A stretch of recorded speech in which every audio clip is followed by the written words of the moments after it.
When a marriage ends, both people are expected to move on. She builds something new. He does the same. But on June 15, 2015, Ashley Alderson got married, then visited her ex-husband's apartment 4 hours later and was stabbed 86 times. She never knew that visit would be her last.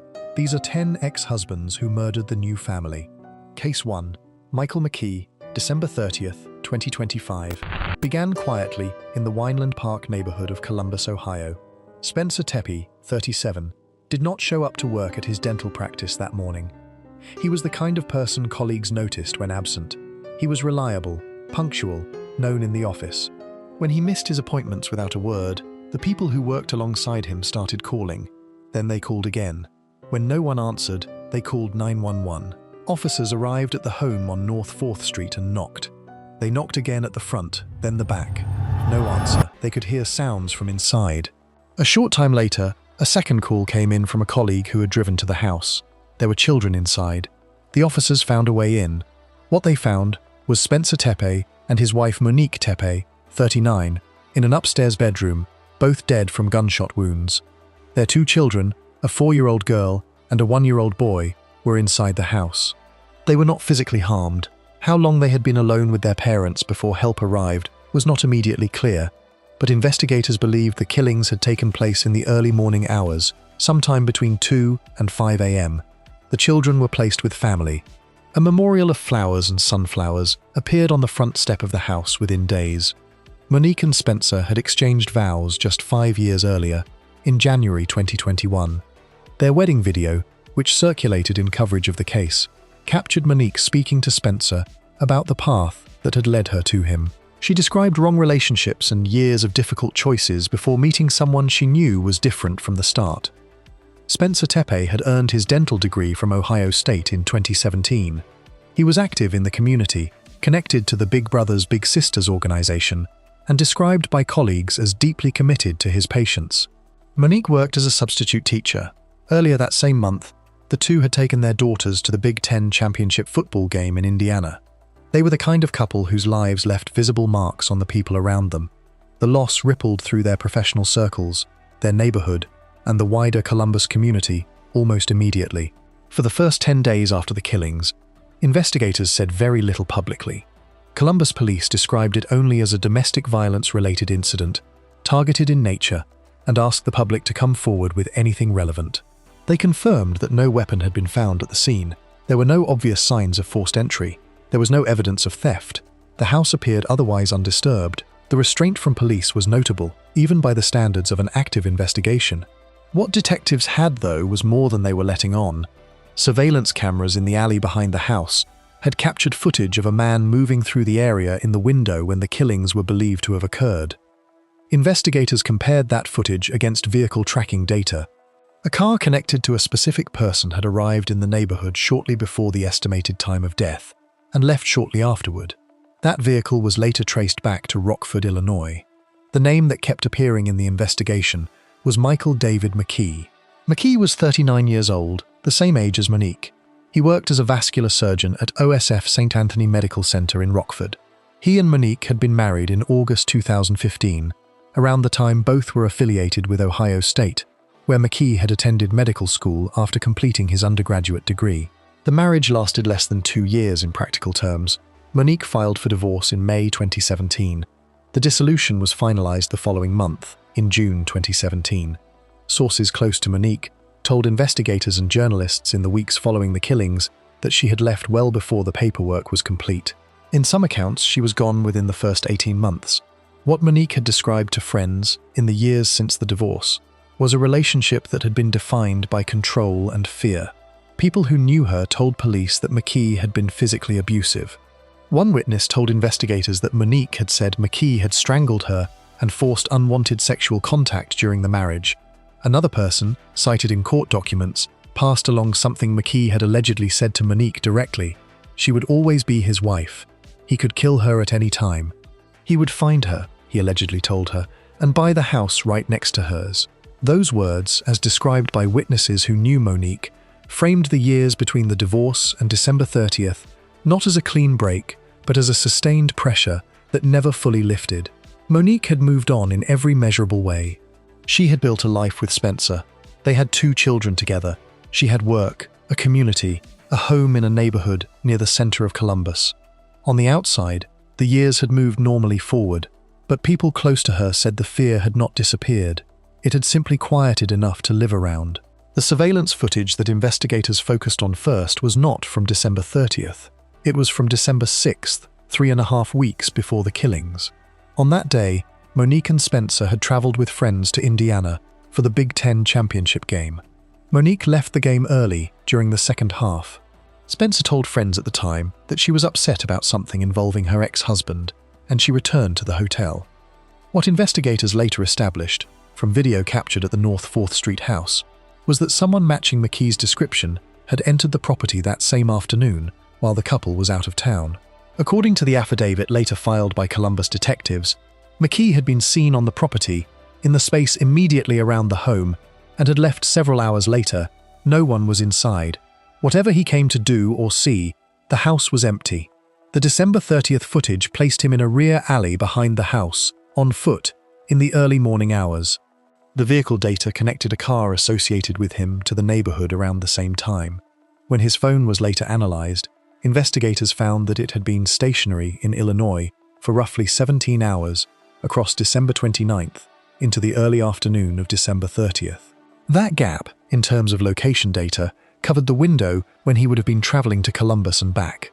On January 10, 2026, 10 days after the bodies were found, McKee was arrested at a Chick-fil-A restaurant near his workplace in the Rockford area. He waived extradition to Ohio without contesting the process. He appeared in court later that week and said almost nothing during the brief hearing. A public defender appeared on his behalf and indicated McKee intended to plead not guilty. He was transferred to Ohio within weeks. A Franklin County grand jury indicted him on January 16th on 4 counts of aggravated murder and 1 count of aggravated burglary. The indictment specified that McKee had been armed with a firearm equipped with a silencer at the time of the killings. That detail answered one of the questions that had puzzled people in the neighborhood. Nothing had been heard. No one nearby had called 911 overnight.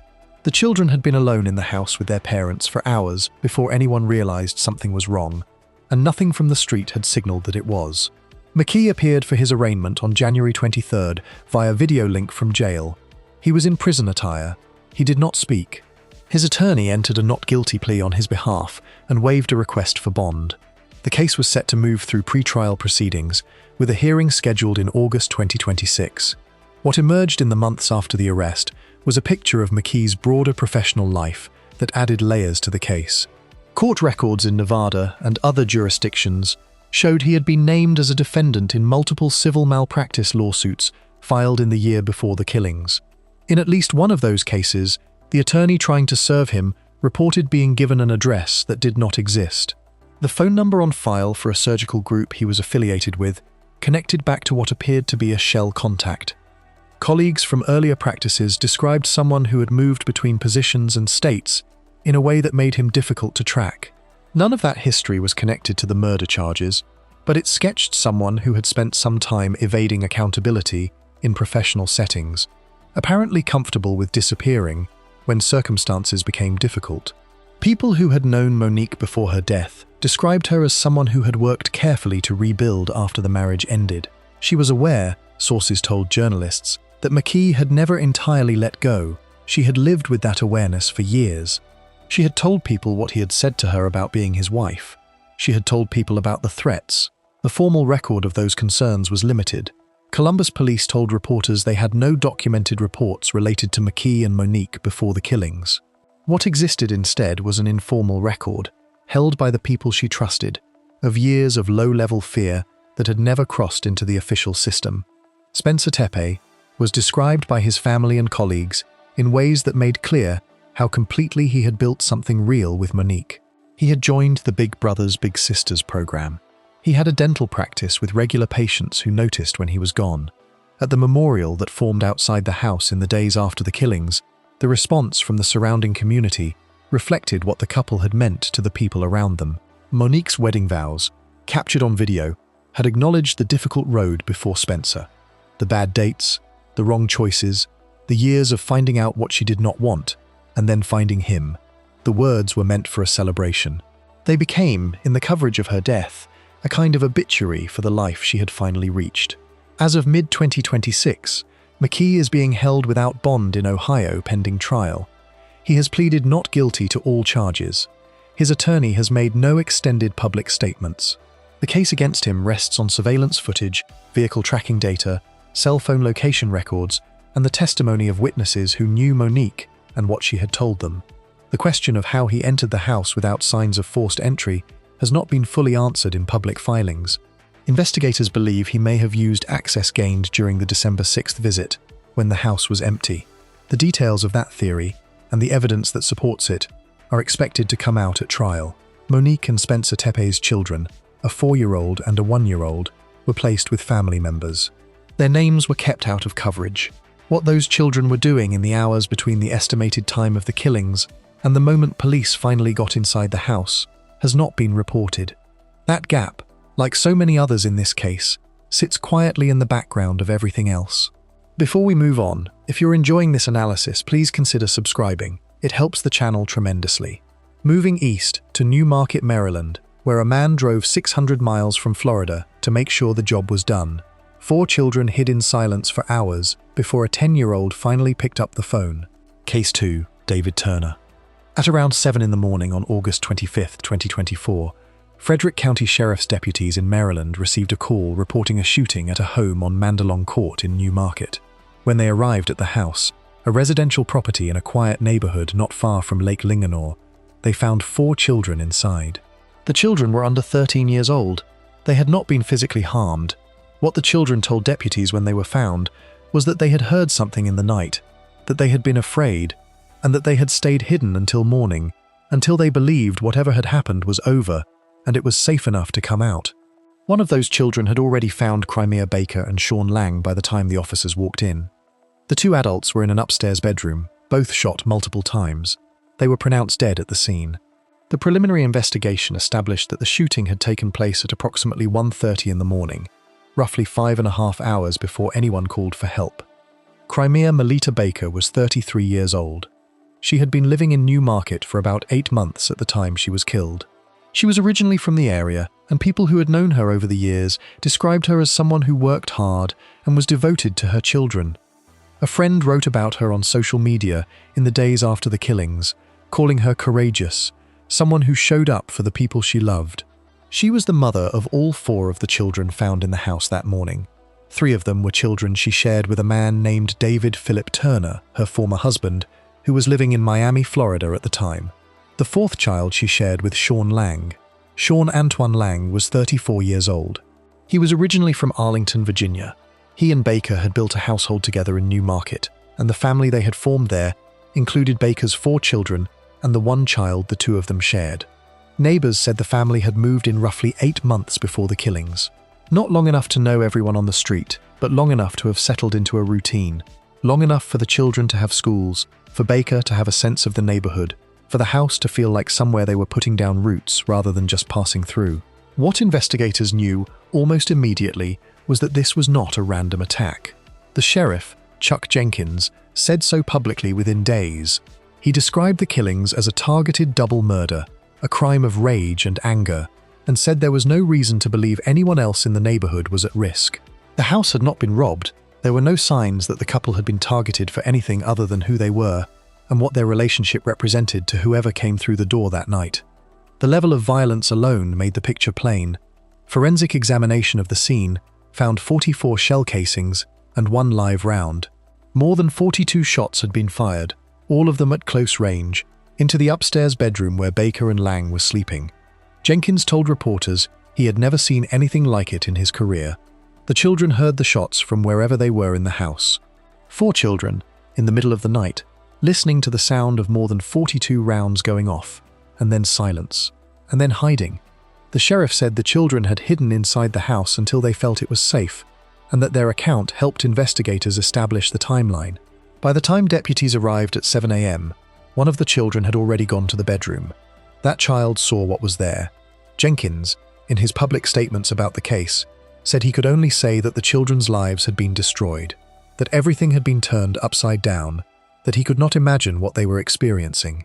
A 10-year-old had made the 911 call that brought law enforcement to the house. The investigation moved quickly in terms of identifying a suspect, but publicly the sheriff's office said little for over a month. No suspect was named in the immediate days after the killings. Jenkins confirmed the case was domestic in nature and that there was no broader threat to the public. Investigators were working 7 days a week, he said, with the assistance of multiple agencies. Behind the scenes, the focus had turned to David Philip Turner. Turner was 33 years old at the time of the killings and was living in Miami, Florida. He worked in information technology. He was the father of 3 of the 4 children who had been in the house that night, children he shared with Crimea Baker from their marriage. The nature and timeline of the marriage and divorce were not disclosed in detail in early reporting, but investigators established that Baker and Turner had separated, that she had moved on and built a new life in Maryland with Lang, and that Turner was based in Florida at the time of the killings. According to investigators, Turner initially told people he had been in Miami around the time of the attack. His claim was that he was not in Maryland. That version of events did not hold. Investigators determined that Turner had driven from Florida to Maryland and back around the time of the murders. They established that he had entered the back door of the house on Mandalong Court sometime after 1 in the morning. He had gone upstairs to the bedroom where Baker and Lang were sleeping. He had fired more than 42 rounds at the 2 of them at close range. He had then left the house and driven back south, returning to Florida. The 4 children, 3 of whom were his own, were in the house when he did it. The investigative work that produced this picture involved multiple agencies across several states, and it took just over a month to reach the point of an arrest warrant. The Frederick County Sheriff's Office coordinated with the FBI's Baltimore Field Office, the Miami Beach Police Department, the Miami-Dade Police Department, the Broward County Sheriff's Office, and the Fort Lauderdale Police Department. When the arrest warrant was finally issued, law enforcement moved to where Turner was.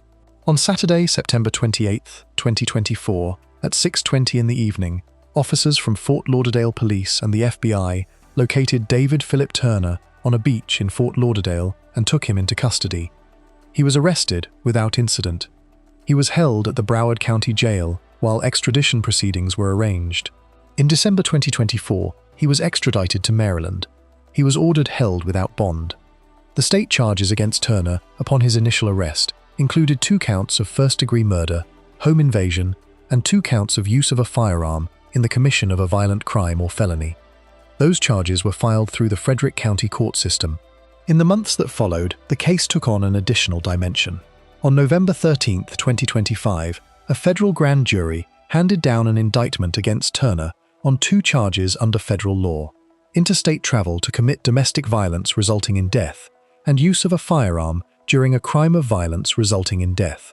The federal charge of interstate travel to commit domestic violence resulting in death is a specific provision that applies when someone crosses state lines for the purpose of committing domestic violence and a death results.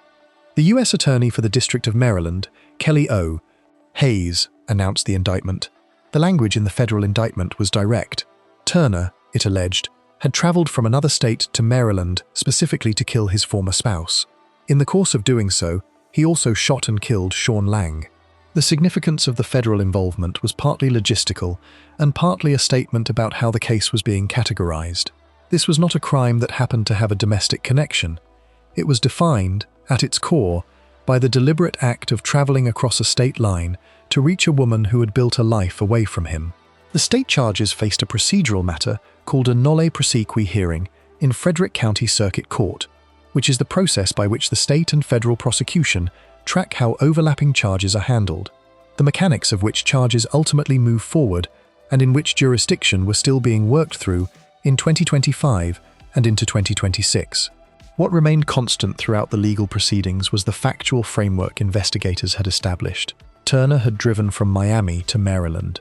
He had entered the house where Crimea Baker was living with Sean Lang and their blended family. He had done so in the middle of the night. He had fired more than 42 rounds in the room where they slept. He had left. The 4 children, including his own 3, had spent hours in that house with their parents' bodies before help arrived. A 10-year-old had finally made the call. Among the things that the case made visible, in the coverage and in the response from Frederick County, was the gap between what is visible in a relationship after it formally ends and what is actually happening beneath the surface. There is no public record of prior incidents involving Turner and Baker in the months or years before the killings that was released to the public. What was reported was that Baker had moved to Newmarket about 8 months before she was killed, that she was building something new with Sean Lang and their children, and that Turner was in Florida. The physical distance between them had not functioned as protection. The neighborhood around Mandalong Court had no reason to anticipate what happened. The family had moved in 8 months earlier and had been living quietly. Neighbors, most of whom did not want to appear on camera in the early coverage, expressed shock and grief in ways that reflected how ordinary the household had appeared from the outside. The children had lives there. Baker had begun putting down roots. The house, after the killings, became a place where flowers and other small gestures from the community accumulated on the front step, as they do when the loss is sudden and the community has no other way to mark it. Sean Lang, who was from Arlington, Virginia, had a child with Baker. His identity and coverage was partly defined by that connection, and partly by the fact that he was, in the logic of what happened, an additional victim of something aimed first at Baker and then at anyone near her. His family, in the limited statements that appeared publicly, expressed grief and the particular devastation of a loss that is both sudden and entirely without explanation for anyone who had no part in whatever conflict existed between Baker and Turner. The children were placed with a family member in Maryland after the killings. Jenkins said publicly that they were safe physically and that they were with people who cared about them. He said their lives would never be the same. He said he could not imagine what they were going through. The specific detail that one of the children had already discovered the bodies before deputies arrived was one of the harder pieces of information released in the coverage, and it appeared in the sheriff's own statements. He did not say which child or how old that child was, beyond the general range of under 13. But the image of a child walking into that bedroom alone, before anyone else had arrived, without any adult present to explain or to hold the moment, is one that the subsequent legal proceedings have not erased. Turner remained in custody heading into 2026, held without bond and facing charges both at the state and federal level. He had not publicly entered a plea to the federal indictment in reporting available up to mid-2026. The case was moving through the court system in the way that complex dual jurisdiction matters do, with procedural hearings and filings accumulating in both the state and federal dockets. No trial date had been publicly set in coverage available at the time this was written. What is settled in the record is what Crimea Baker's friend wrote about her on social media after she was killed: that she was hardworking, courageous, devoted to her children, someone who showed up for the people around her. And what the sheriff put on record, in the official statement at the time of Turner's arrest, was that this had been a targeted, domestic-related murder, planned and carried out by someone who drove more than 600 miles to make sure it happened. The 42 rounds were not the work of a moment. The drive from Miami to Maryland and back was not an impulse. What the children heard at 1:30 in the morning was the conclusion of something that had been building long before they moved to that house. Before we move on, if you're enjoying this analysis, please consider subscribing. It helps the channel tremendously. The next case involves a man who did not go alone. He brought his teenage daughter in the car, left her outside, and then went in to kill her mother. When he came back out, he told her what he had done. Case 3. Daniel Coppola. Late in the evening of August 28, 2024, Daniel Coppola sent a text message to his 15-year-old daughter.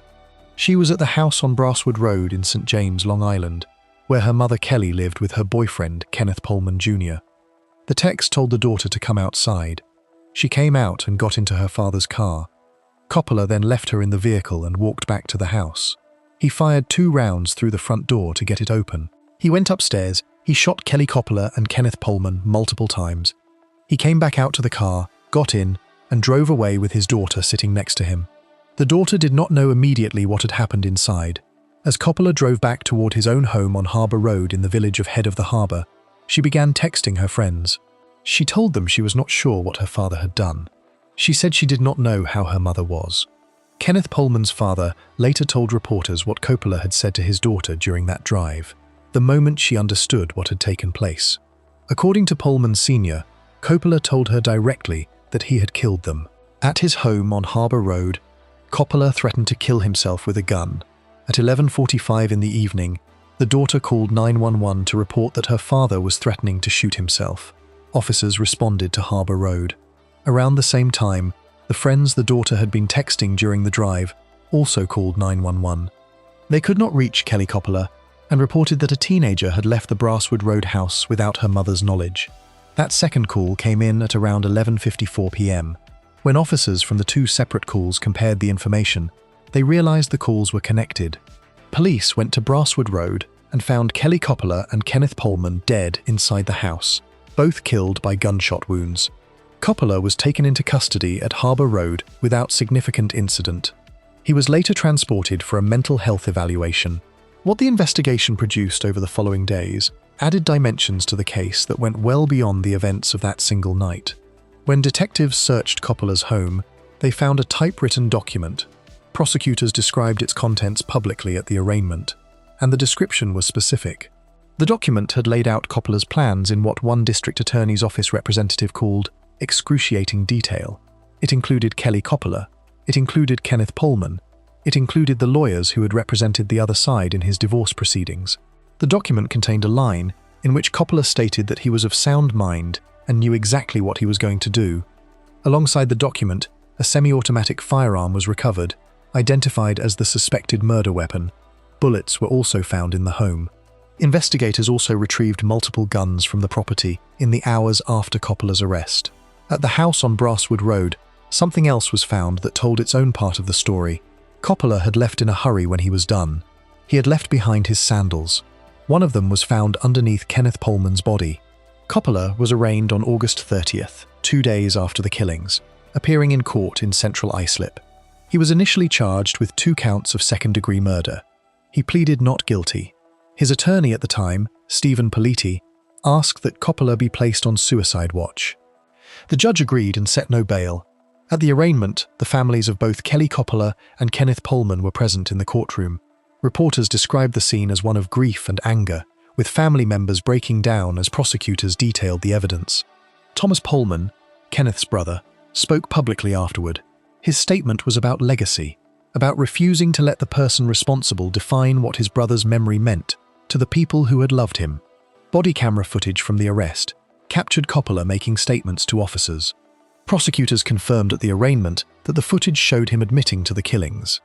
The admission, combined with the typewritten document and the physical evidence recovered from both locations, put the premeditation argument in firm territory. Suffolk County District Attorney Raymond Tierney characterized the murders as a premeditated ambush and execution. The case went before a grand jury, and Coppola was subsequently indicted on 4 counts of first-degree murder, an upgrade from the initial charges that reflected the evidence of planning. About a week after the first arraignment, Coppola appeared in court again, this time from a hospital bed at Stony Brook University Hospital. While in custody at Suffolk County Jail under suicide watch, he had suffered a spinal cord injury. The sheriff's office described it as self-inflicted. His attorney John Halverson confirmed the surgery and recovery, and noted that the mental state of someone facing murder charges should not be expected to be stable. The charges against him had been upgraded by that point to first-degree murder. He entered his not guilty plea from the hospital. Kenneth Pohlman Jr. was 53 years old when he was killed. He had worked as a senior account executive at Converged Technology Group, an IT solutions company, for nearly 18 years. His colleagues and the company described someone who had built a long professional life in an industry that depends on consistency and trust. His family's account of his personal life added a weight to his death that his professional biography could only gesture at. Kenneth Pohlman had been married before. His first wife had died of cancer. She died 17 years before the night he was shot in the house on Brasswood Road, leaving him with children who grew up without their mother. He had raised those children, continued working, continued living, and somewhere in the year before his death, he had met Kelly Coppola. His father, Kenneth Pohlman Sr., described the relationship as one that had given his son something back. He used the word soulmates.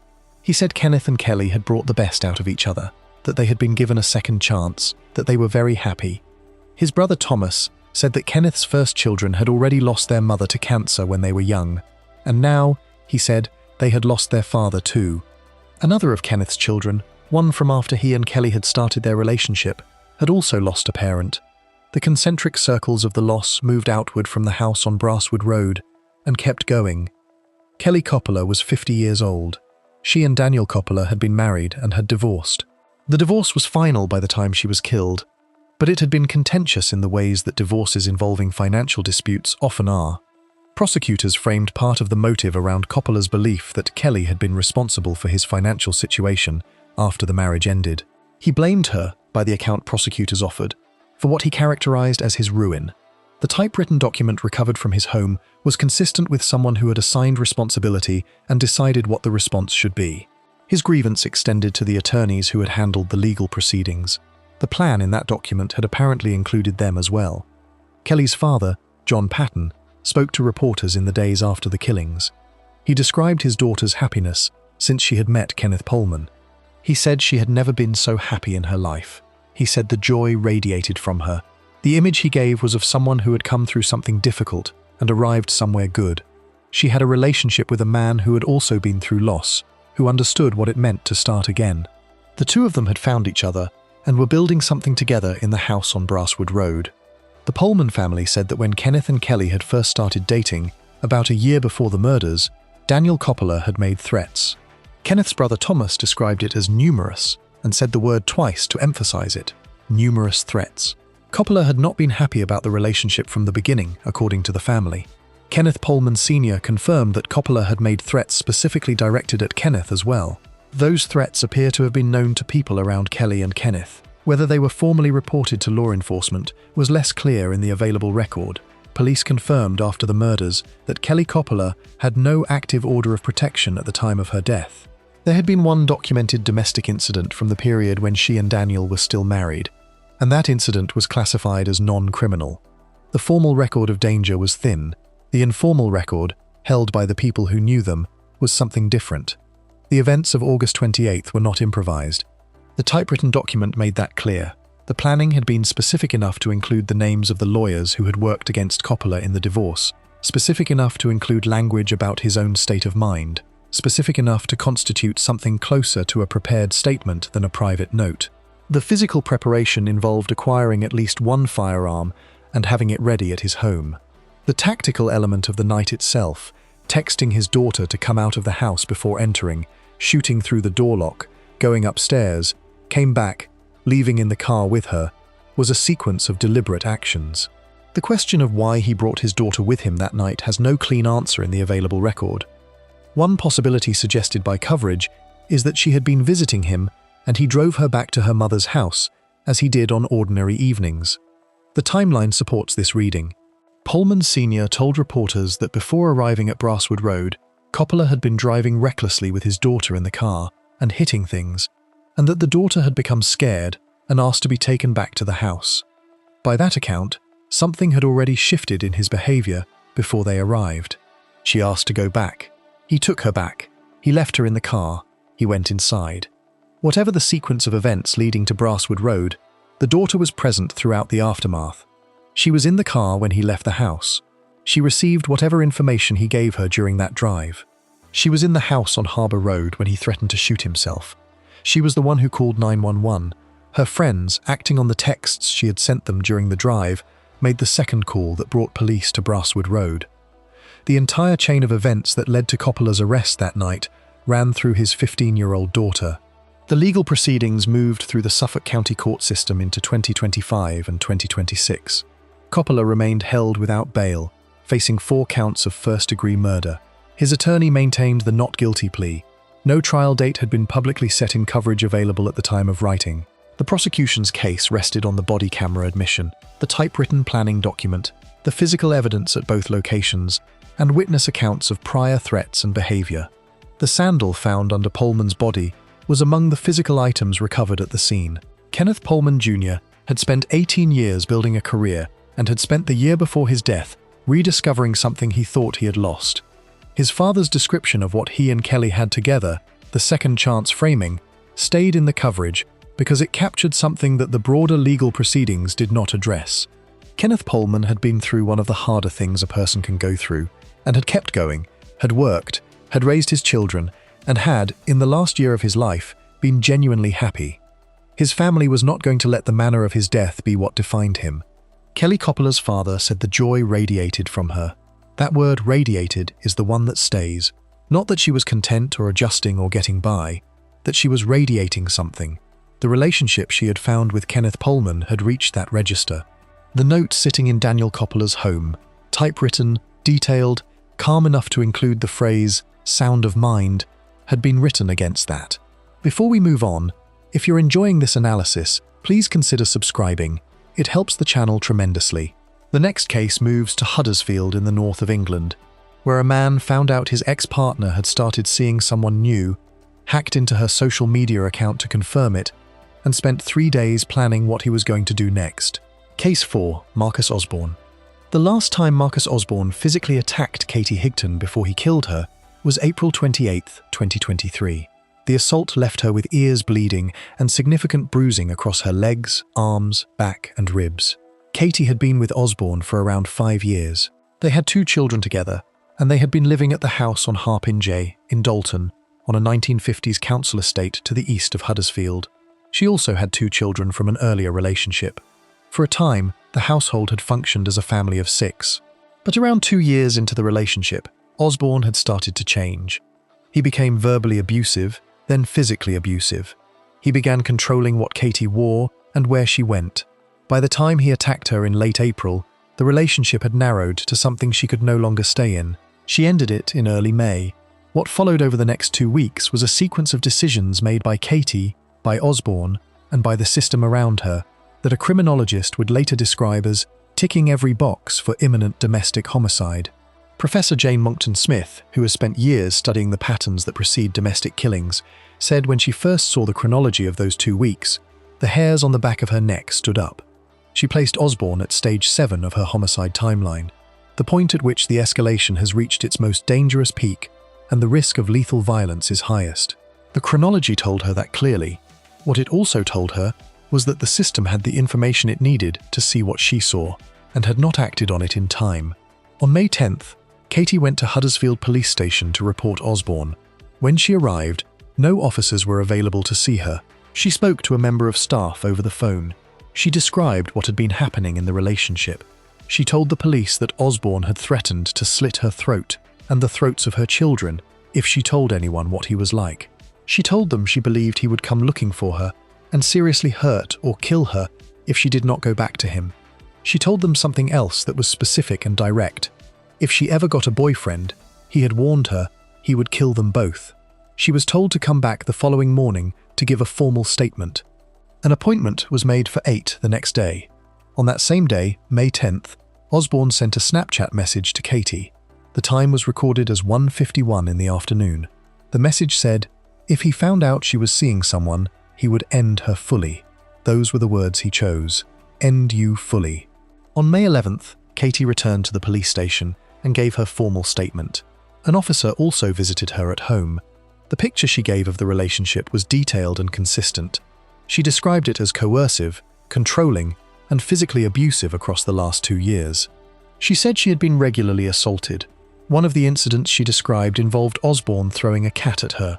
The statement documented specific threats and a pattern of behavior that domestic violence professionals recognize as extremely high risk.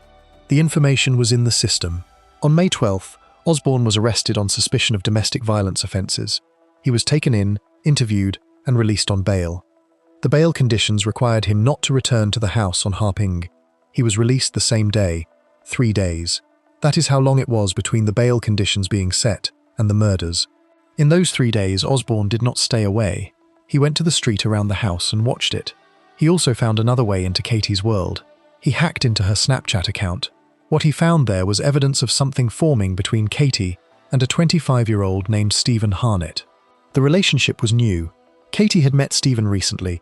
The court was told Osborne had been monitoring the messages, reading what was developing between them, feeding the jealousy that would later be described by the sentencing judge as pathological.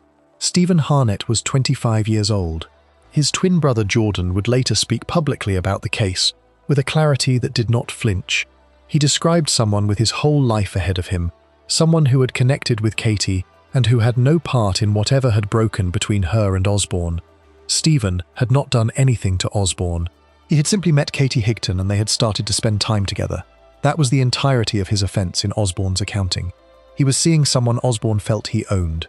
On the evening of Sunday, May 14th, at around 9:30, Katie left the house by taxi. She was going to the cinema with Stephen. The 4 children were at home. A woman, referred to in court proceedings as V, was babysitting.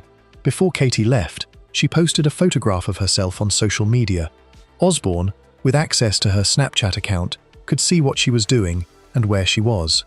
Shortly after midnight, Osborne took a taxi from his home. He directed it to Rawthorpe Lane, then made his way on foot to Harpinge. He entered the house. V was inside, looking after the 4 children. The moment he appeared, V reminded him of his bail conditions. He was not supposed to be there. Osborne was armed with a knife. He punched V. He demanded to know where Katie was. V described what she saw in his eyes in the moments that followed. She said it was rage. She said she believed he was going to kill her where she stood. He pressed the knife to V's neck.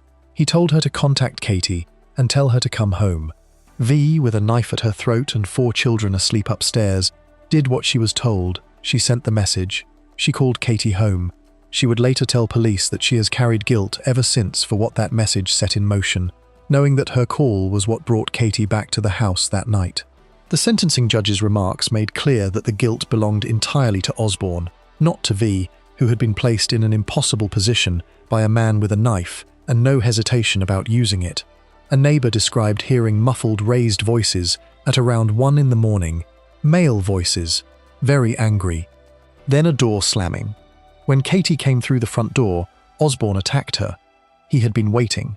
What the judge was told, from the evidence gathered, was that he spoke to her as he attacked her. He told her he had warned her. He told her this was her fault. The attack was sustained and close. Katie Higton was 27 years old, and she fought. The prosecution described her as putting up a courageous struggle, but she was effectively defenseless against what was being inflicted on her. She sustained 99 injuries. 26 of them were knife wounds to her face. The judge described the attack as ferocious, merciless, and sustained, and noted that some of the injuries had been inflicted with what appeared to be the specific intention of disfiguring her. Between killing Katie and what came next, Osborne washed himself. The detail was established in the sentencing remarks. He cleaned up in the house where 4 children were asleep upstairs, and a woman was being held at knife point. He was heard laughing. He was heard jeering. When he was done, he picked up Katie's phone. He sent messages to Stephen Harnett, pretending to be Katie. He lured Stephen to the house. Stephen Harnett arrived not knowing what had happened inside, not knowing what Katie had looked like when she came through the door, not knowing anything except that he had received a message from a woman he had been spending time with, and she had asked him to come. When he arrived, Osborne attacked him. Stephen was stabbed and slashed 24 times. Osborne mutilated his genitals. The judge noted that one of the wounds had been inflicted when Stephen was believed to be still alive, and classified this as evidence of sadistic conduct. When it was over, Osborne said something. The words were captured and became part of the court record. "Romeo and Juliet," he said, "can die together now." He then moved the 2 bodies so that they were lying side by side. He went upstairs. 4 children were in the house. The sentencing judge's remarks described him going into the children's room. He returned to V, who was still in the house, still under the threat of his presence. He made clear that she was not to raise the alarm or attempt to escape with the children. He stayed in the house throughout the rest of the night. At daybreak, he raped V at knife point. Then he left. He ran when police initially arrived. West Yorkshire Police released body camera footage of the moment of his arrest later that day. He had handed himself in. He was taken into custody. He pleaded guilty on July 5, 2023, to 2 counts of murder, 1 count of rape, and 1 count of false imprisonment. The proceedings moved to sentencing, which took place over 2 days at Leeds Crown Court in late February and early March 2024. Mrs. Justice Lambert imposed a whole life order. In England and Wales, a whole life order is not a standard sentence. It is reserved for the most serious cases the courts encounter, cases where the judge determines that no minimum term would be sufficient to reflect the gravity of the crime. The sentence means exactly what it says. Osborne will die in prison. His appeal against the whole life order was heard in November 2024 and dismissed. The Court of Appeal found the original sentencing decision could not be impugned. The judge's remarks at sentencing addressed Osborne directly and at length. She told him the motivation for both murders was sexual in nature. She told him the killings were driven by pathological jealousy. She told him he was unwilling to accept that Katie had made a decision about her own life. and that he could not tolerate her freedom to form a relationship with another person. She told him everything he had done was motivated by his need to sexually humiliate and degrade. She told him there were no mitigating factors. The question that the case raised publicly, and that would not go away in the months following the sentencing, concerned what happened in the 10 days between May 10th and May 15th. Katie Higdon had walked into a police station and told officers what Osborne had threatened. She had described the relationship. She had said clearly that she feared he would kill her, and that he had told her specifically what would happen if she got a boyfriend. That information was in the system. An officer had visited her, a formal statement had been taken, an arrest had been made, and Osborne had been released on bail 3 days before the murders. West Yorkshire Police referred itself to the Independent Office for Police Conduct after the killings. The IOPSI reviewed the internal investigation the force had conducted and found no conduct matters or criminal offences by individual officers. It noted there were areas of possible improvement. Jordan Harnett, Stephen's twin brother, stood outside the court after sentencing and described those findings as empty words. He said the core duty of police is to prevent crime. He asked how a man with a history of violence against multiple previous partners had been allowed to walk out of a police station 2 days before murdering his brother. He said he hoped that when a woman went to police saying she feared for her life, measures would be put in place to protect her. He said, sadly, he could not see that being the case. The IOPS report noted that the murder had been reported at the precise moment a group of professionals was meeting to discuss how to protect Katie and her children. That meeting was happening when the call came in. The call was the murder. Osborne had prior convictions for violent offences against 2 previous partners, recorded in 2011 and 2012. The court was aware of this history when it heard the case. The prosecution told the court at sentencing that it had previously told Katie he would kill her if she left him. Katie had heard that threat and had also heard his specific warning about what would happen if she ever got a boyfriend. She had reported it. She had filed a formal statement. She had named the threat. A domestic homicide expert with years of research into the patterns that precede these killings looked at the chronology of those 2 weeks and said the signs were there for anyone trained to read them. Katie Higdon's family described her in a statement read at sentencing as a shining, beautiful, and deeply caring soul. They said her loss had left a huge gaping hole in the lives of her family and friends. They said her 4 children were the centre of her world. Friends described her outside court as bubbly and fun, as a great mother, as someone who was present and warm in the lives of the people around her. The 4 children she left behind were under 13 years old. Stephen Harnett was 25. He had a twin brother who stood outside a courtroom and said the words that needed to be said about the institution that had been given the information and had not done enough with it. Stephen had recently met someone. He had gone to the cinema with her on a Sunday evening and been sent a message asking him to come over, and he had gone, because that is what people do when they are getting to know someone and they get a message asking them to come. He had no idea what he was walking into. Before we move on, if you're enjoying this analysis, please consider subscribing. It helps the channel tremendously. Next up is the case of an ex-husband who had been banned from coming within 100 meters of his former wife's home, spent months hiding weapons in a garden shed, replacing them when they were found, and waiting for the right morning. Case 5. Ramanoj Unmathalagadu Sana was 16 years old when she entered an arranged marriage with Ramanoj Unmathalagadu in Mauritius. He was 30. The couple eventually settled in Ilford, in East London, and had 5 children together. By Sana's account, the marriage had contained violence from early on.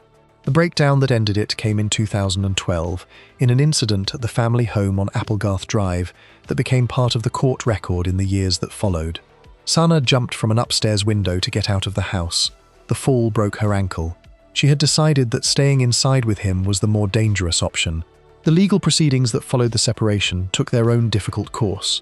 Unmathalagadu faced criminal charges connected to the 2012 incident, including an allegation of attempted strangulation under the Offences Against the Person Act. In 2013, the judge directed an acquittal on that charge. He was cleared. Whatever had happened in that house, the criminal record did not carry it forward into a conviction. What the family court did carry forward was a non-molestation order.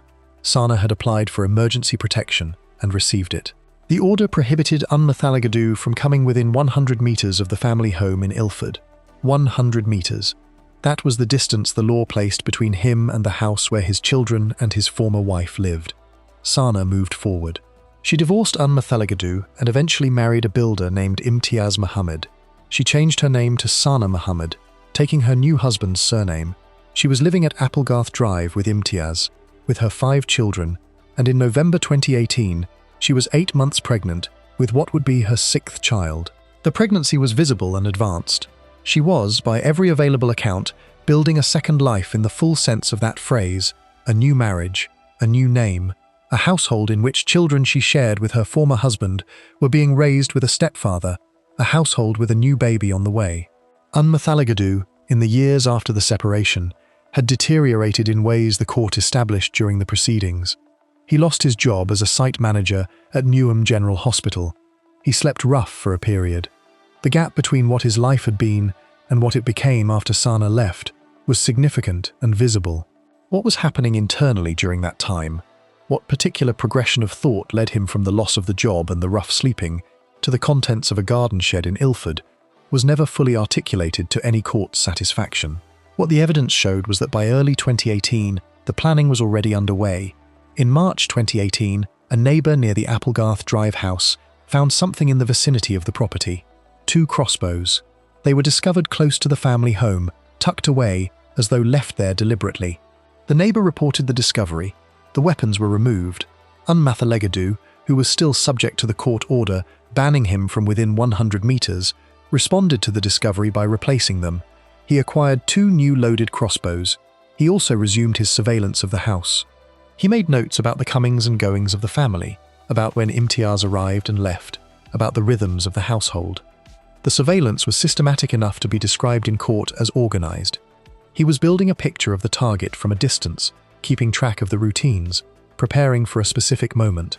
By the morning of November 12, 2018, the preparation had converged on a plan. Unmathalagadu was inside the garden shed at the Applegarth Drive property in the early hours, positioned with 2 loaded crossbows. Along with the crossbows, he had arrows, a knife, a hammer, duct tape, cable ties, and scissors. The prosecution's account of what the full arsenal was intended for was specific. The plan, as prosecutors described it to the court, had been to restrain Sana and Imtiaz and kill them, along with the unborn child. The weapon selection was consistent with that account. The restraints, the bladed weapon, the crossbows, none of those items had an innocent explanation, in a shed in a family garden, in the early morning hours, particularly when the person holding them was subject to a court order prohibiting him from being anywhere near that address. What interrupted the plan was Imtiaz. That morning, Imtiaz went to the shed to store a box. He opened the door. He described finding Unmathalagadu inside, armed with 2 crossbows. He told the court his first reaction was that he thought he was dreaming. The sight of his wife's former husband standing in their garden shed with loaded crossbows at that hour was so far outside the frame of an ordinary morning that his mind reached for the explanation that it was not real. Unmathalagadu looked at him. Imtiaz said that Unmathalagadu was going to shoot. He ran toward the house, shouting to Sana as he went. He was shouting for her to run. Sana was in the kitchen. She was doing the washing up. She heard Imtiaz. She moved toward the stairs. Unmathalagadu had followed Imtiaz into the house. He was carrying both crossbows. He had dropped one of them somewhere in the kitchen, the court was told, because he could only aim one at a time. Sana was on the stairs, trying to get to the upper floor, when he fired. The crossbow bolt was 18 inches long. It entered her body in the hip area and travelled upward through her torso. By what was described in court as extreme fortune, it missed the unborn baby. It did not miss Sana. The bolt had pierced her heart. The injuries to her internal organs, her stomach, her liver, and her heart were described by the medical evidence as catastrophic. At some point in the chaos that followed, the older children in the house moved to physically disarm Unmathalagadu. The children took the crossbow from him. He said something to them in those moments that was later reported to the court. He told them that if they had not been there, it would have been easier, that he would have done it. The judge at sentencing referenced this directly, noting that if not for the presence of the children, Unmathalagadu would have shot Imtiaz too. The children had, in the most literal sense, prevented a second murder. The first was already done. Sana was taken to hospital. The medical team delivered her 6th child by caesarean section. The baby boy was not breathing when he was born. He was resuscitated. He survived. Sana did not. The injuries to her internal organs were incompatible with life. She suffered a heart attack as a result of what had been done to her body and died in hospital. She was 35 years old. Imtiaz Muhammad gave a victim impact statement that the court heard during proceedings. He spoke about Sana in language that was precise about what she had been to him. He called her his soulmate, his best friend, his wife, his companion, and his everything. He said he loved her dearly. He said that what Mathalagadu had done had finished everything, that the family felt completely lost. He described thinking he was dreaming when he opened the shed door and found Mathalagadu there. He described shouting for Sana to run. He described hearing her scream when the arrow hit her. He said he was shouting and crying and did not know what was happening. The mother of Sana, Elima Sutharamandu, also gave evidence of her loss. The family that surrounded Sana in life gave the court a picture of someone whose new marriage and new name and new baby had represented something real and something earned. She had left a man who had frightened her badly enough that she jumped from a window to get away from him. She had gone through the legal processes available to her and obtained protection. She had built a household with a man who described her as his everything. She had 5 children she was raising and a 6th on the way. The life she was living on Applegarth Drive on the morning of November 12, 2018, was the life she had built on the other side of all of that. The trial at the Old Bailey lasted several weeks. Mathalagadu gave evidence and advanced a claim that the crossbow had been brought to the shed only as a deterrent. He told the court he had loaded both crossbows because he had not wanted to be physically intimidated by Imtiaz. He said he had not intended to shoot Sana. He said he had dropped one of the crossbows in the kitchen because he could only aim one at a time, and that he had fired only because he was panicking. The prosecution addressed each element of this account with the planning evidence.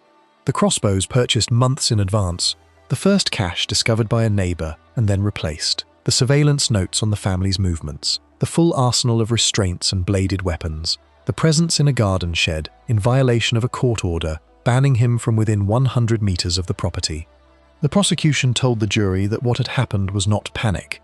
It was the execution of a plan that had been months in preparation, a deliberate and calculated act of revenge against the woman who had left him and the man she had married in his place. The jury took 4 hours to find him guilty of murder.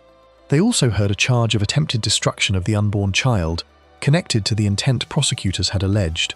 The verdict on murder was the one that defined the sentencing. The jury rejected his account entirely. Judge Mark Lucraft QC sentenced Mathalagadu to life imprisonment with a minimum term of 33 years. The judge described the killing as brutal and evil.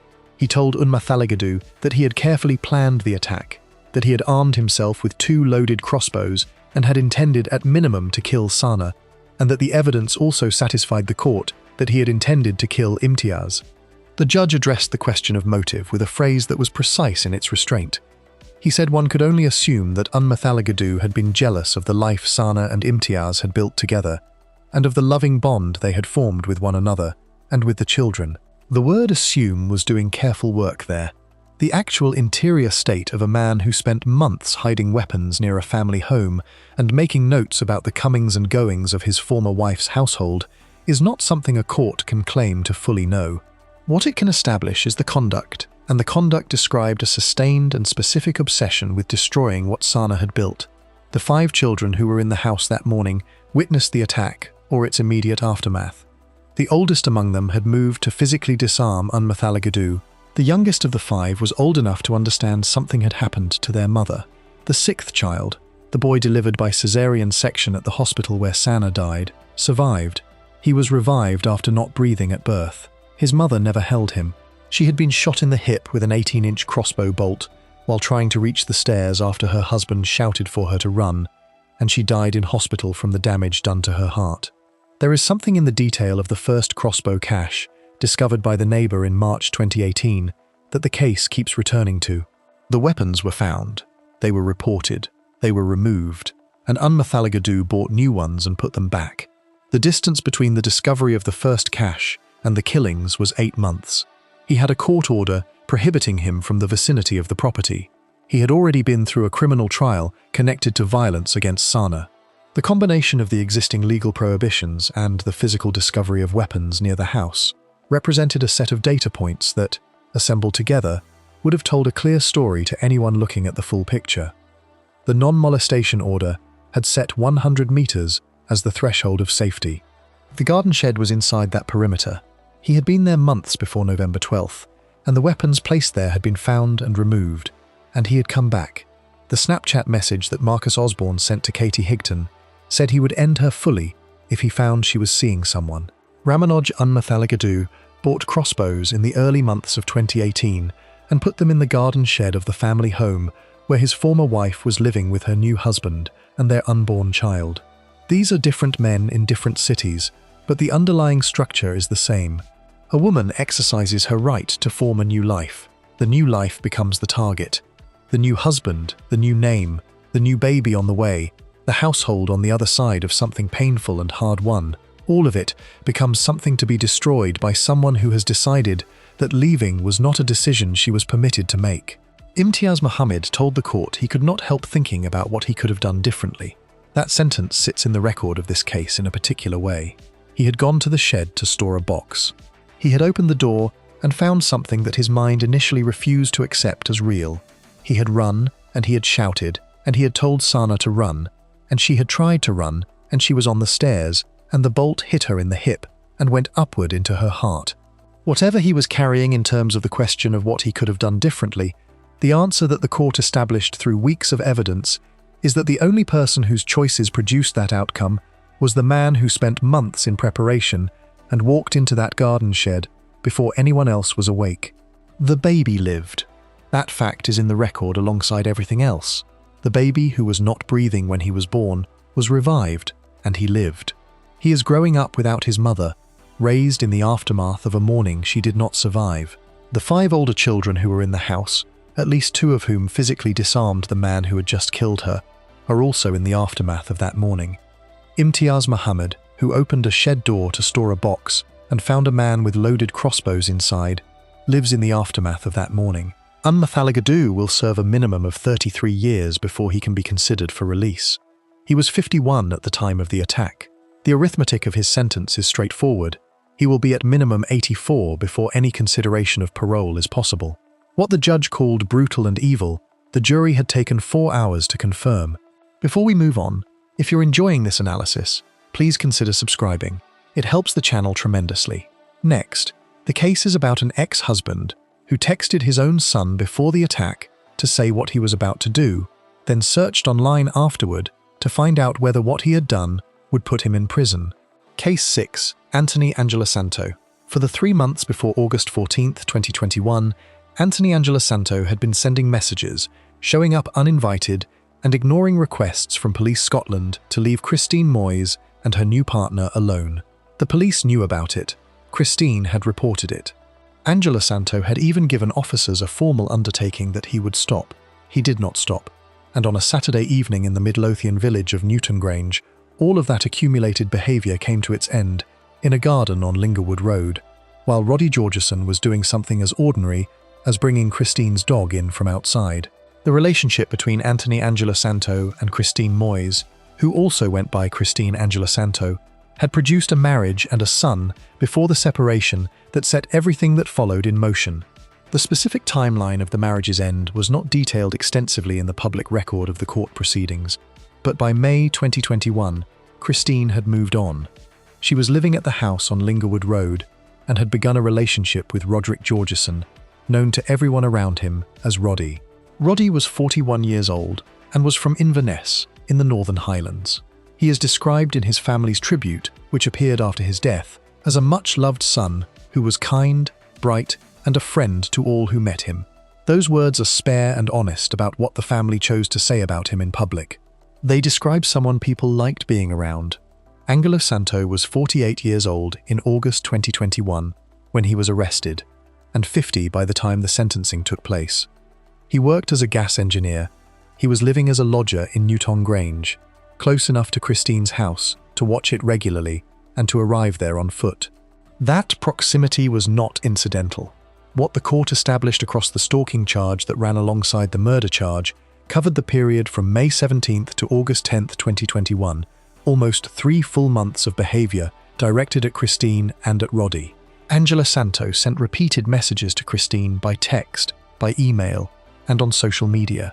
When Police Scotland officers told him to stop, he did not. He turned up at Christine's home. He made threats toward Roddy Georgeson at the property. On at least one occasion, he waited for Christine and Roddy to leave, then followed or confronted them outside, shouting and swearing and engaging in a fight with Roddy. The threats toward Roddy were specific enough that Roddy went to the police about one of them. He gave a formal statement describing what Angelo Santo had said to him. What Angelo Santo had said was, "Roddy, you are getting killed." That statement was in the system. It had been provided in the months before August 14th. Roddy had named the threat by name, had attributed it directly to Angelo Santo, and had put it into the formal record. The police were not unaware. They had spoken to Angelo Santo about his behaviour. He had given what the court record describes as an undertaking, a formal promise to officers, that he would not contact or approach Christine or Roddy, and would not go to her address on Lingerwood Road. He gave that undertaking. Then he continued doing exactly what he had promised to stop. He kept showing up. He kept sending messages. The charge of causing fear and alarm to Christine between May and August covered conduct that continued, regardless of what he had told the police he would do. The formal promise was one document. His actual behaviour was another, and Roddy's statement about being told he was going to be killed was sitting in the record at Police Scotland, while Angelo Santo spent the remaining weeks of the summer in the same village, a short walk from the house on Lingerwood Road. What the computer searches found after the murder added another layer to the picture of what had been happening in the weeks before August 14th. The searches were recovered by investigators and presented at trial. Among them were searches for Roddy Georgeson by name. There were searches connected to the concept of murder, and there was a specific question that Angelo Santo had typed into a search engine at some point in the lead-up to the attack.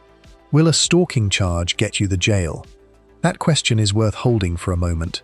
It is the question of someone who is aware that their conduct has crossed into illegal territory, who is worried about the legal consequence of that conduct, and who is apparently using the answer to calibrate what they do next.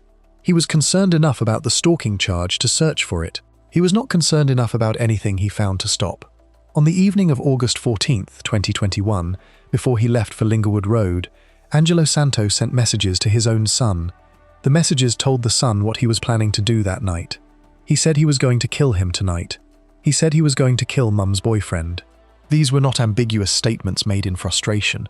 They were declarative sentences sent in advance of the act, to his own child, stating his intention clearly. He then armed himself with a large army knife and went to the garden of the house where Christine and Roddy were living. The timing of the attack was early evening. Police were called to the address at around 10 to 9. The garden at Lingerwood Road was where Roddy was when Angelo Santo arrived. He was bringing Christine's dog, Sally, in from the outside. Christine watched from wherever she was positioned in relation to the garden. She gave a statement to police in which she described seeing Angelo Santo make a plunging motion toward Roddy's side. She said she could not remember hearing anything being said. What the blade delivered was 2 deep wounds. The injury to Roddy's abdomen caused catastrophic bleeding. He died at the scene. He did not die immediately. In the moments after the attack, while he was still conscious, he spoke to Christine. He told her he loved her. He asked her to call the police. He asked her to call his friend. Then he closed his eyes. The investigators who arrived at Lingerwood Road that evening found a man dying in a garden from stab wounds, and a woman who had just watched it happen. Angelo Santo was not at the scene when police arrived. He had left. He walked back to the address where he was renting a room as a lodger. He changed his clothing. He left the address carrying a rucksack. The police, working from Christine's account and the prior record of threats and police contacts, moved quickly toward identifying him. He faced 3 charges at initial court appearance: murder, stalking, and breaching bail conditions. He made no plea at the initial hearing and was remanded in custody. The trial at the High Court in Edinburgh took place in July 2023, almost 2 years after Roddy's death. Angelo Santo lodged a special defence of self-defence. In Scottish law, a special defence is a formal legal argument entered at the start of a trial that requires the prosecution to rebut it. Self-defence in Scotland requires that the accused person genuinely believed they were under imminent threat of serious harm, and that the force used was proportionate to that threat. Angelo Santo's claim was that Roddy had threatened or attacked him first, and that the stabbing was a response to that. The prosecution's task was to put the full picture before the jury: the months of stalking, the explicit threats made to Roddy and reported to police, the messages sent to his son the same evening saying he was going to kill Mum's boyfriend, the army knife brought to the scene, and the specific manner in which the attack was carried out. Advocate Deputy John Keenan KC told the jury the evidence was persuasive and overwhelming. The jury agreed. The verdict was unanimous. Lord Beckett, addressing the jury after the verdict, called it decisive and said it was absolutely justified on the evidence they had heard. Sentencing followed. Lord Beckett, in his remarks to Angelo Santo, was precise about the emotional reality of what had driven the killing, and equally precise about its irrelevance as a legal consideration. He told Angelo Santo that from the evidence, it was clear he had felt extreme anger toward his estranged wife and jealousy of her partner. He told him those emotions offered no excuse whatsoever for what he had done on August 14, 2021. He said the court must do what it can to deter premeditated and violent murder. He noted that he had read statements from Roddy's father and from Christine that were moving and harrowing. He imposed a life sentence with a minimum term of 20 years before Angelo Santo can apply to the parole board for Scotland for release on licence. He was noted to have previous convictions for violence. The minimum term began running from the date of his remand in custody. There are several elements of this case that sit in the record and resist easy summary. The first is the undertaking. Angelo Santo stood before police officers and gave his word that he would not go near Christine or Roddy. He gave that undertaking and then continued doing what he had been doing. The question of what legal mechanisms exist to enforce such an undertaking in the period before a formal breach is prosecuted is one the case makes visible without answering. Roddy had given a statement to police recording the specific threat made against him. Christine had reported incidents. The police had spoken to Angelo Santo. The undertaking had been given. None of that stopped what happened on August 14th. The stalking charge covered conduct that took place after the undertaking was given and continued until August 10th, 4 days before the murder. The second element is the computer searches. Searching for someone's name before a crime is committed is not unusual in cases where a specific target has been identified. Searching for murder suggests the person is thinking in explicit terms about what they intend, but the search for will a stalking charge get you the jail has its own particular quality. It is the question of someone calculating legal risk, which requires an awareness that the legal system is paying attention. He was worried about the stalking charge. He was not worried enough about anything to stop. And then he asked his computer what the consequences would be, found whatever answer it gave him, and went to Lingerwood Road with an army knife.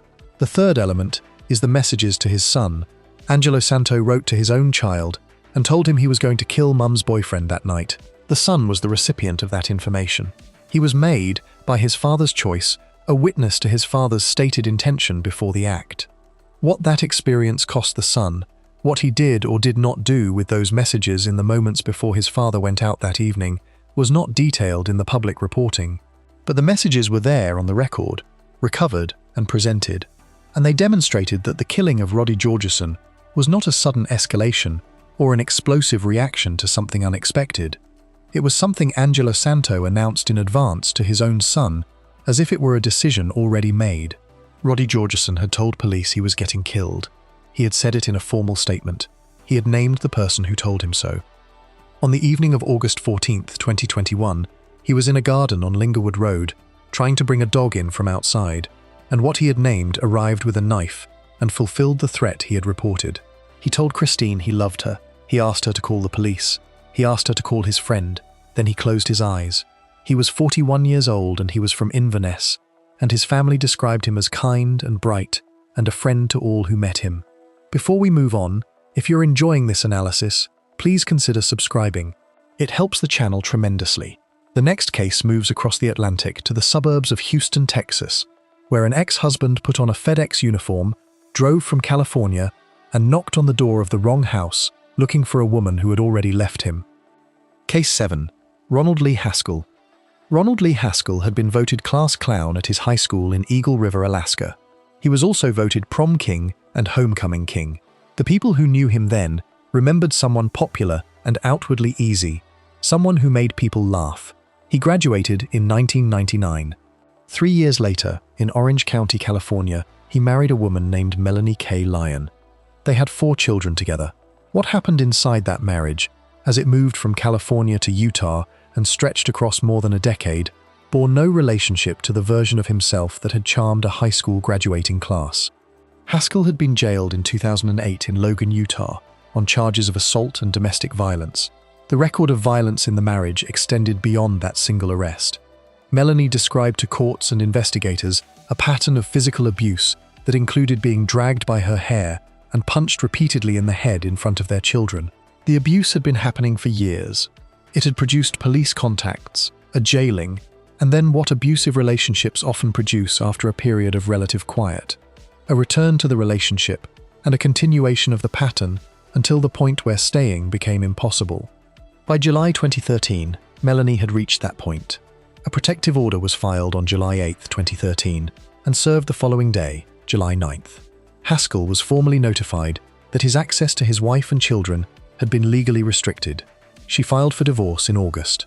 In October, the protective order was formally dismissed as part of an agreement that replaced it with a mutual restraining order within the divorce proceedings. Melanie received primary custody of their 4 children. The divorce was finalized on February 14, 2014. She moved to Houston. Her sister, Katie Stay, had helped her make the move. Katie and her husband Stephen lived in Spring, a quiet suburb north of Houston, in a house in the Enchanted Oaks subdivision, on a street called Leaflet Lane. Their family, and the wider Lyon family network in the area, was where Melanie went when she finally left. Haskell moved back in with his parents in San Marcos, California, after the divorce. He had stopped working for the delivery company that held a FedEx contract in January 2014. The dissolution of the marriage and the removal of his children to Texas were not things he accepted. The divorce was legal fact. His actual response to it was something else. What the prosecution at his trial in 2019 would describe as months of planning and revenge accumulation began, quietly, in the period after the papers were signed. 1 week before July 9, 2014, Haskell was at his parents' home in San Marcos. His mother, Carla, made contact with Melanie, Haskell's ex-wife. He became angry. He forced his mother into the garage. He taped her wrists together with duct tape and secured her arm to a chair. He yelled at her. He tried to choke her, causing her to lose consciousness. He threatened to kill her and the rest of the family. She was bound and immobile for 4 hours before getting free.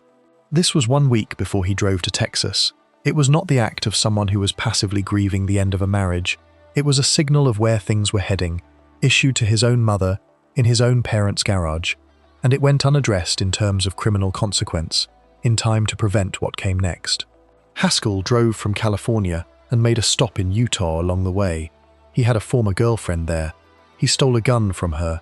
He then purchased more than 200 rounds of ammunition. He arrived in the Houston area and spent 2 days near the stay home on Leaflet Lane, watching the house and its rhythms before he moved. He had also acquired what he planned to use as a silencer, a white pillow wrapped in duct tape. He brought that with him along with the stolen gun. The prosecutor at his trial, Samantha Connect, offered the jury a detail about the timing of July 9th that sharpened the picture of what had been happening in Haskell's mind across the preceding year. July 9th, 2014, she told the jury, was exactly 1 year to the day that he had been served with the protective order. 1 year to the day from the moment the law had formally placed itself between him and his family. She told them it was not a coincidence. She told them that was when the revenge in his heart had begun to grow. The specific anniversary framing that prosecutors built around the date suggested not impulsive explosion, but a calendar being watched, a date circled in some internal accounting of what was owed and when it would be collected. On the morning of July 9th, Haskell put on a FedEx uniform. He had previously worked for a FedEx contractor, so the uniform and the role of delivery driver were familiar territory. He went to 711 Leaflet Lane. Katie and Stephen Stay were not home when he arrived. Their 5 children were inside. Cassidy Stay was 15 years old. Brian was 13. Emily was 9. Rebecca was 7. Zach was 4. Cassidy answered the door. She did not immediately recognize him in the uniform. He told her he had a package for her parents and needed their signature. She told him they were not home. He left. A few minutes later, he came back. When Cassidy tried to close the door, he forced his way inside. He had his gun. He had the pillow. He rounded the children up in the living room. Cassidy recognized him when she got a closer look.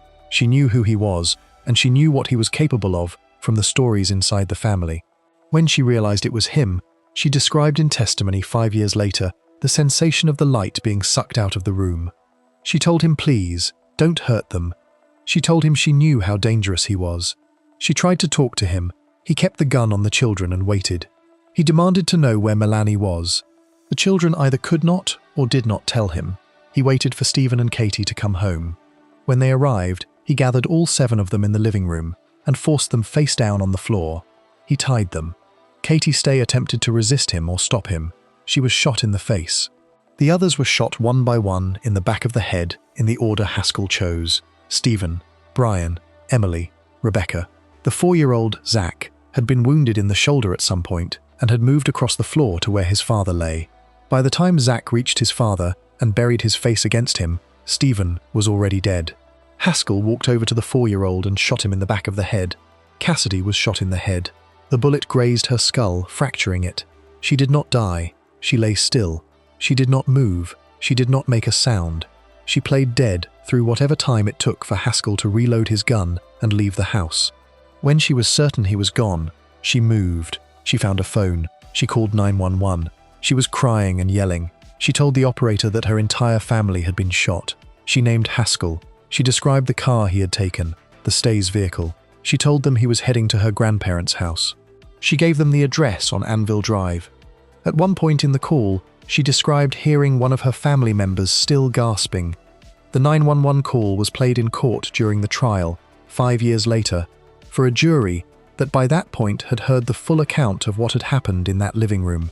Cassidy's grandfather, Roger Lyons, said afterward, in the days following the murders, that without his granddaughter's courage and quick thinking, they might have been mourning the deaths of 20 people, including himself. Cassidy's call had put law enforcement between Haskell and his next targets. Deputies intercepted him near the Leon family home on Anvil Drive. He had also been heading toward the home of Melanie's brother. A standoff followed that lasted several hours. During the standoff, Haskell called 911 himself. When the operator asked his name, he said, "One of many." When asked his location, he said they knew where he was. When told to come out of the vehicle, he said they were going to be there for a while. He said he was not going to jail. He eventually came into custody. Nobody at the grandparents' home or the brother's home was harmed. In the days after his arrest, Haskell appeared in court shaking and had to be taken out in a wheelchair. His legal team would spend the 5 years before trial assembling a defense built around his mental state. Their argument was that he had been severely mentally ill and had not known his actions were wrong. They said he had heard voices. One of those voices, they told the jury, was named Joseph. Joseph, according to the defense account, had told Haskell that killing the Stay family was the only way to get his children back, the only way Melanie would return to him. His attorneys said he had been hospitalized multiple times and had received inconsistent mental health treatment. They presented forensic psychiatric testimony, diagnosing him with bipolar disorder and schizoaffective disorder. They argued he had been floating above himself during the killings, watching them from outside his own body. The prosecution addressed each element of this account with what they had. The FedEx uniform purchased or retrieved as a disguise, the trip to Utah to steal a gun, the 200 rounds of ammunition, the 2 days of surveillance of the Stay home, the duct-taped pillow designed to muffle the shots.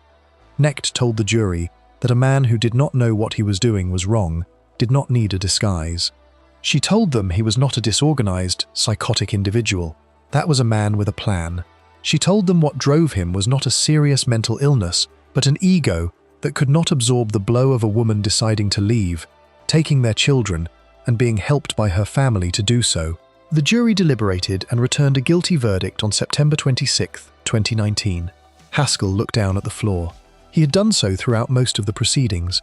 Cassidy Stay, by then 20 years old, bowed her head and clasped her hands when the verdict was being read, as though in prayer. Afterward, she wiped tears from her face and embraced the prosecutors. She said something to one of them in a low voice. She said, "We did it." The penalty phase of the trial followed within days. The jury heard relatives of the Stay family describe what had been taken from them. They heard Haskell's brother testify that Ronald still had good in him.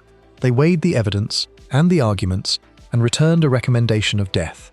On October 11, 2019, Haskell was formally sentenced to die by lethal injection by the state of Texas. At the sentencing, Cassidy stand and read a victim impact statement.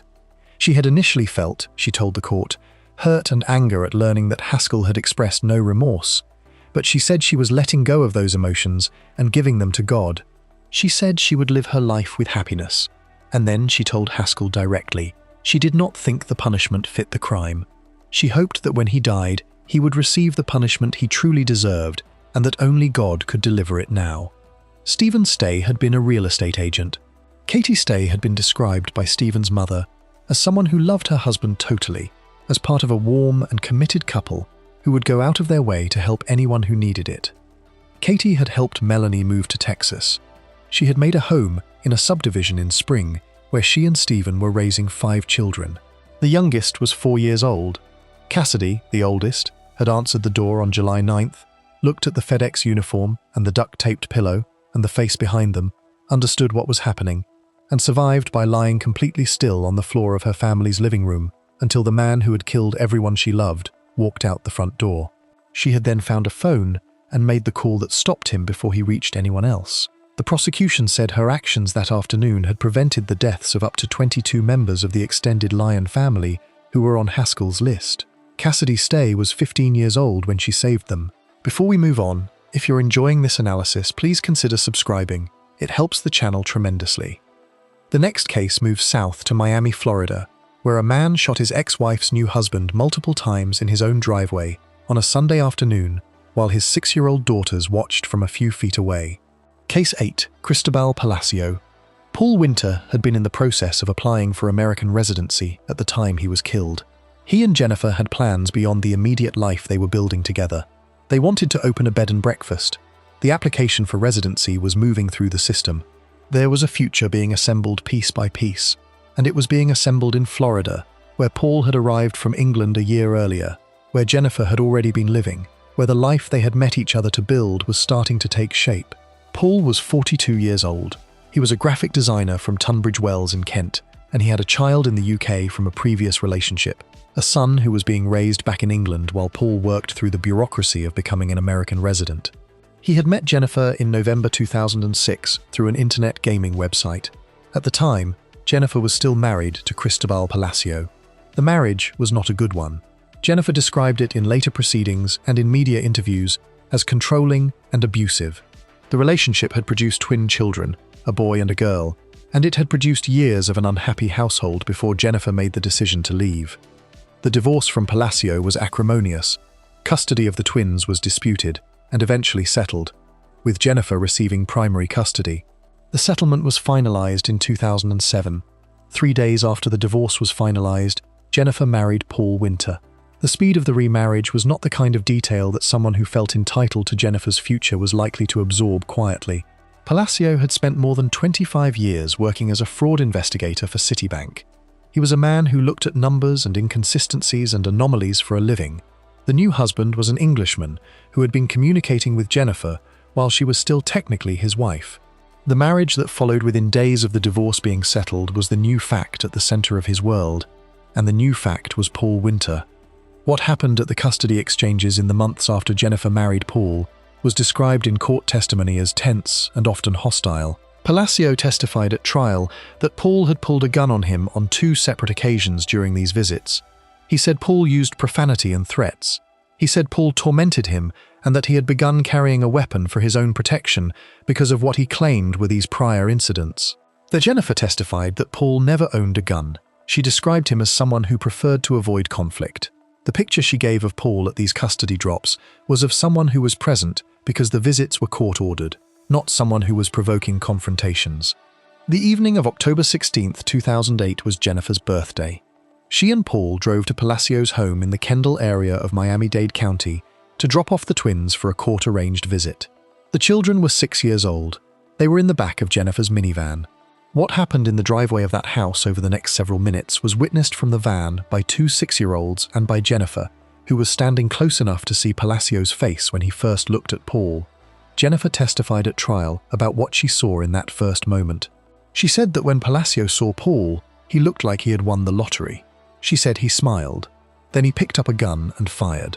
Paul Winter was shot 6 times. 2 of those shots were fired into his back while he was already lying on the ground. Jennifer described what she watched in testimony that was direct and devastating.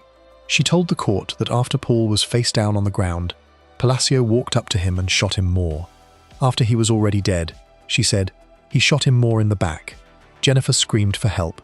She knelt down and tried to administer CPR. First responders rushed Paul to hospital. He died on the way. From inside the minivan, 2 6-year-old children had watched their father shoot their stepfather to death in the driveway. The daughter, who was 10 years old by the time of the trial in 2012, sat in a Miami courtroom and described what she had seen and heard that evening. Her testimony was among the most significant evidence the prosecution presented. She said her father started shooting. She said he was shooting at Paul. She said she heard the gun fired and watched Paul fall. She said the gun was fired more than once. She described a loud sound. She described fear. She told the jury she had nightmares since that evening. She said she had post-traumatic stress disorder. She was composed on the stand. Members of the jury were described as visibly gripped by what she said. The daughter also told the court something that extended the picture of Palacio's conduct beyond the driveway and into the months that followed the shooting. She said her father had told her to lie.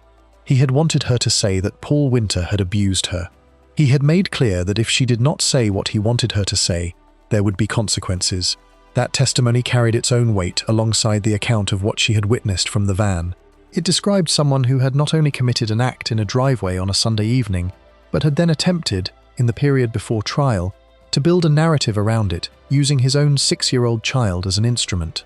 During cross-examination by the defense attorney Michael Walsh, the daughter held firm. She did not retreat from her account. Walsh tried different angles and she stayed with what she had said. The jury sat with what she had given them.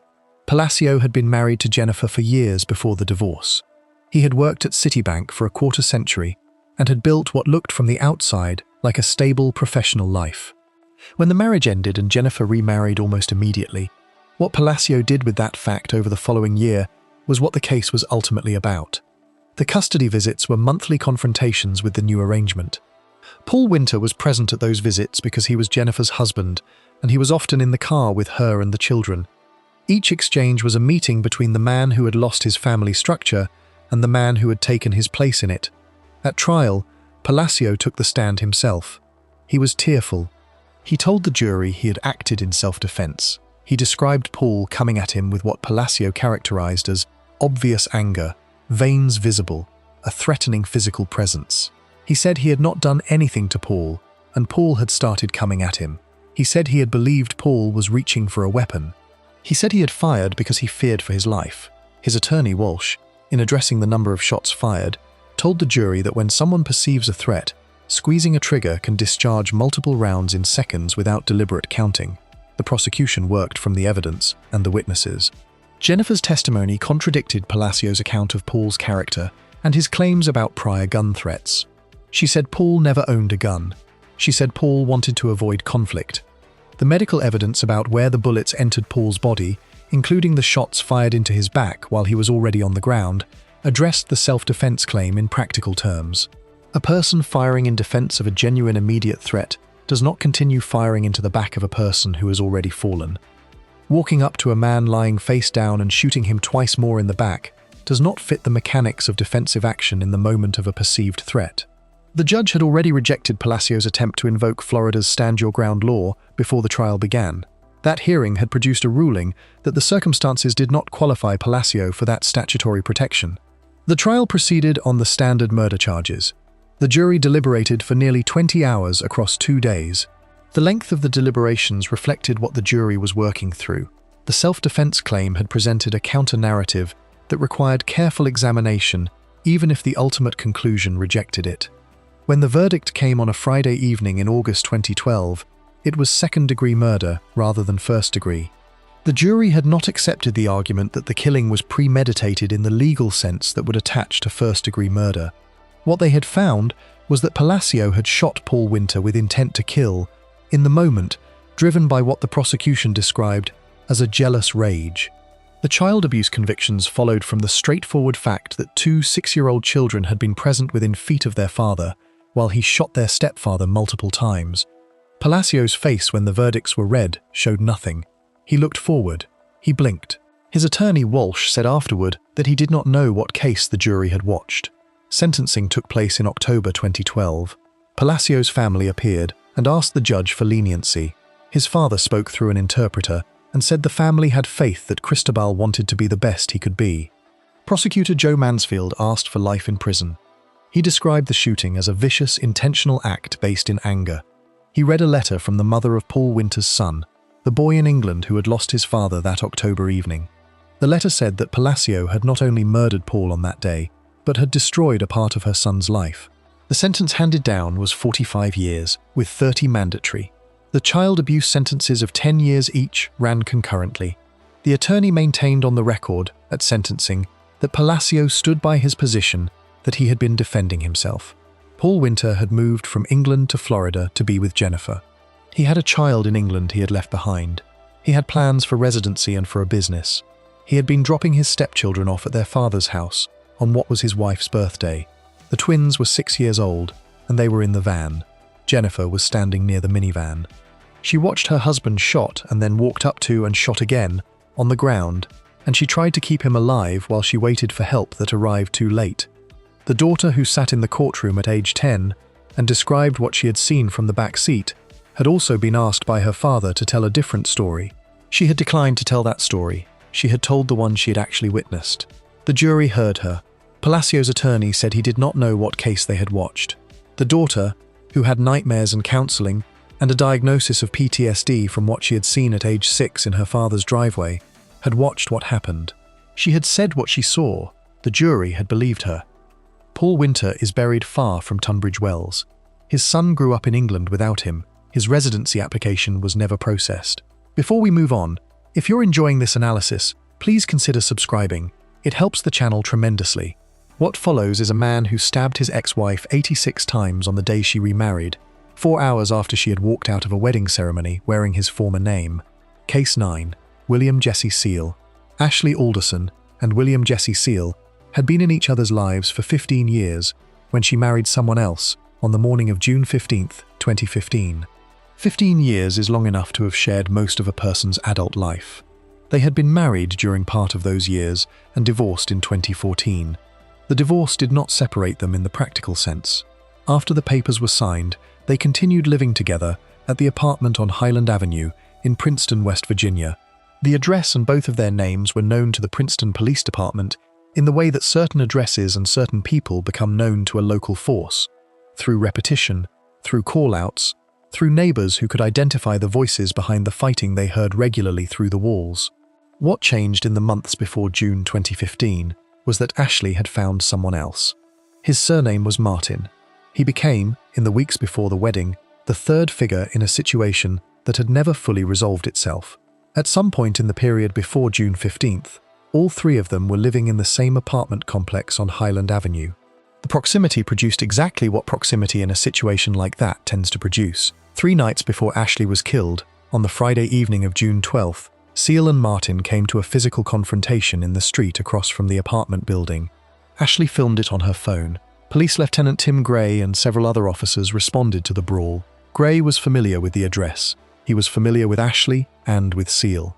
When he asked Seal about his injuries from the fight, Seal said she had come at him with a knife. When Gray was asked at trial, more than a year later, whether Seal had a problem with Martin, Gray said he thought they both had a problem with each other. The filming is worth staying with for a moment. Ashley stood outside with her phone and recorded the 2 men fighting over whatever the fight was understood to be about. She preserved the image of it. The phone would later become a piece of evidence, and the family would deliver it to the prosecuting attorney's office in the hope that the video files on it might be useful in establishing what the relationship had been in the days before the murder. Ashley's mother, Leanna Alderson, testified at the trial in February 2017 that Seal had made a threat at some point in the period before the wedding. He had told Ashley he would kill her and Martin if they were to marry. The threat had been specific. It had named the act, the marriage, as its condition. Leanna did not disclose this to investigators until nearly a year after Ashley's death, in spring 2016. The defense attorney, Ryan Flanagan, pressed her on the delay during cross-examination. Leanna explained that she had not wanted any of the details of her daughter's death in her mind, and that no one had contacted her to ask questions before that point. She had been sitting with what she knew, privately, in a year of grief. On the morning of June 15, 2015, Ashley Alderson married Martin. The wedding took place in the morning. By Ashley's new legal name, which appeared in court documents as Ashley Alderson Seal Martin, she carried into the marriage both her own name, her ex-husband's name, and her new husband's name, layered together in the formal record. What happened in the hours after the ceremony was shaped by something mundane. She had belongings at Seal's apartment that she needed to collect. The apartment on Highland Avenue was where she had been living, in one configuration or another, for a portion of those 15 years. Her things were still there. She went back to collect them. It was about 4 hours after the wedding. Princeton Police Department Lieutenant Tim Gray was the first officer to arrive at 108 Highland Avenue. He was accustomed to the address. He entered the small apartment and found William Jesse Seal curled over the body of Ashley Alderson. She was dead. The degree of injury to her body was so severe that Gray testified her wounds made her look like Swiss cheese. He described what he saw in those terms, in a courtroom, more than a year after standing in that apartment on her wedding day. When Seal registered that Gray had entered the room, he looked up. He asked Gray, by his first name, to shoot him. Both Ashley and Seal were transported to Princeton Community Hospital. Ashley was pronounced dead there. Seal's injury was a single stab wound to his abdomen. He was treated and taken into custody on a charge of first-degree murder. The charge was built on the wound count and the evidence at the scene. Ashley Alderson had been stabbed 86 times. 16 of those wounds were found in her back. The stab wounds had penetrated her heart, her liver, her stomach, her spleen, both of her lungs, and her pancreas. The number 86 carries its own weight in any reading of the case. The single wound on Seal was the physical foundation of the defense he would present, that she had attacked him with a knife and he had defended himself. The single wound was the evidence for that claim. The 86 wounds were the evidence against it. The prosecution's case at trial, which opened in February 2017 in Mercer County Circuit Court before Judge William Sadler, was built on the wound evidence, on the body camera footage from the officers who responded, on the testimony of Ashley's mother about the threat that had been made before the wedding, and on something Seal himself had said. Assistant Prosecuting Attorney Janet Williamson told the jury in her opening statement that they would hear a statement in which Seal admitted he was a murderer and that what he had done was wrong. Whatever that statement contained, and however it had been obtained, it represented Seal in some form acknowledging the central fact of June 15th. The defense's task was to complicate that acknowledgement by placing it inside a narrative of mutual violence, of Ashley having attacked first. Seal's defense attorney Ryan Flanagan built his case around the self-defense argument consistently.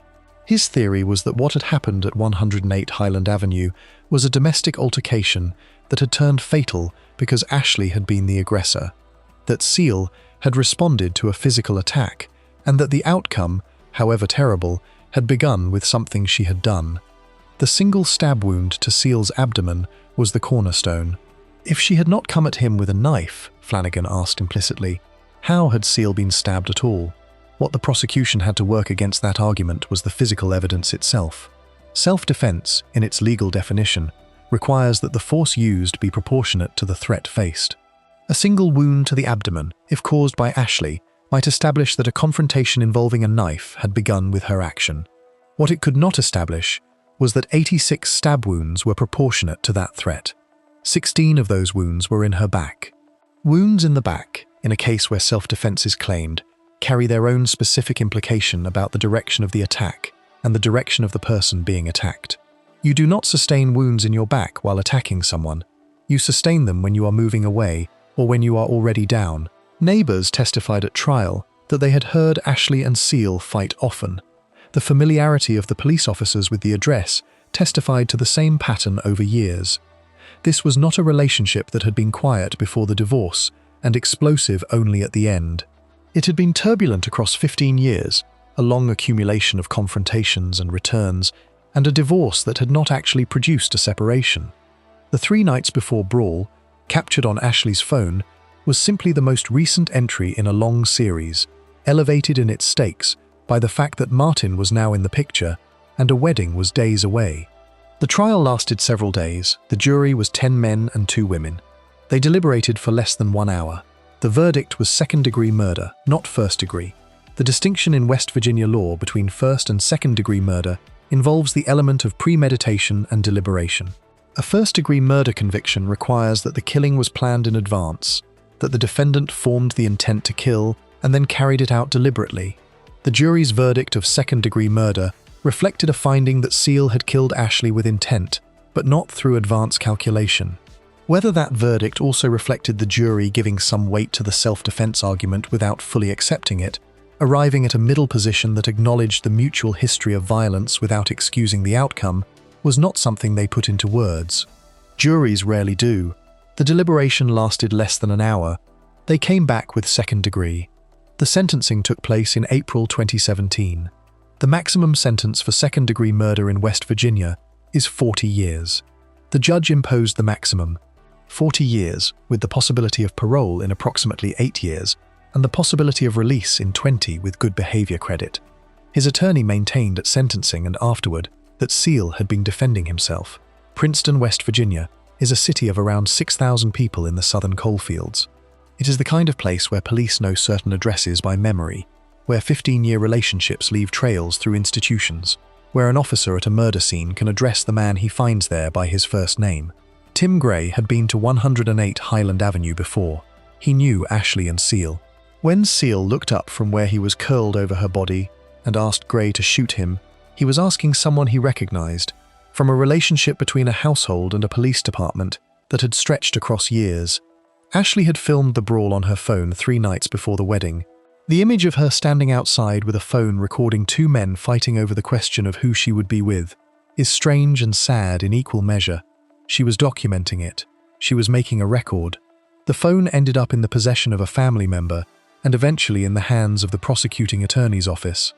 Whatever she had been preserving on it, the record she made of those 3 nights before became part of the evidence in the case after she was gone. Her mother had been carrying the knowledge of the threat Seal had made for nearly a year before she told anyone official about it. He had said he would kill them both if they married. Ashley had married Martin in the morning. She had gone back to the apartment in the afternoon, on the same day, to collect belongings. She had been killed there, and her body had been found by an officer who knew her name and the address. The sentence was 40 years, the maximum available, imposed on a conviction that itself carried a certain ambiguity in the gap between what was charged and what the jury returned. The relationship had been 15 years of turbulence that had never fully resolved. The divorce in 2014 had changed the legal status without changing the living arrangement. The new man, the engagement, the wedding, the morning ceremony, and then the decision to go back to the apartment that afternoon. Each element of June 15, 2015 ran in a direction that the 15 years before it had made possible. Before we move on, if you're enjoying this analysis, please consider subscribing. It helps the channel tremendously.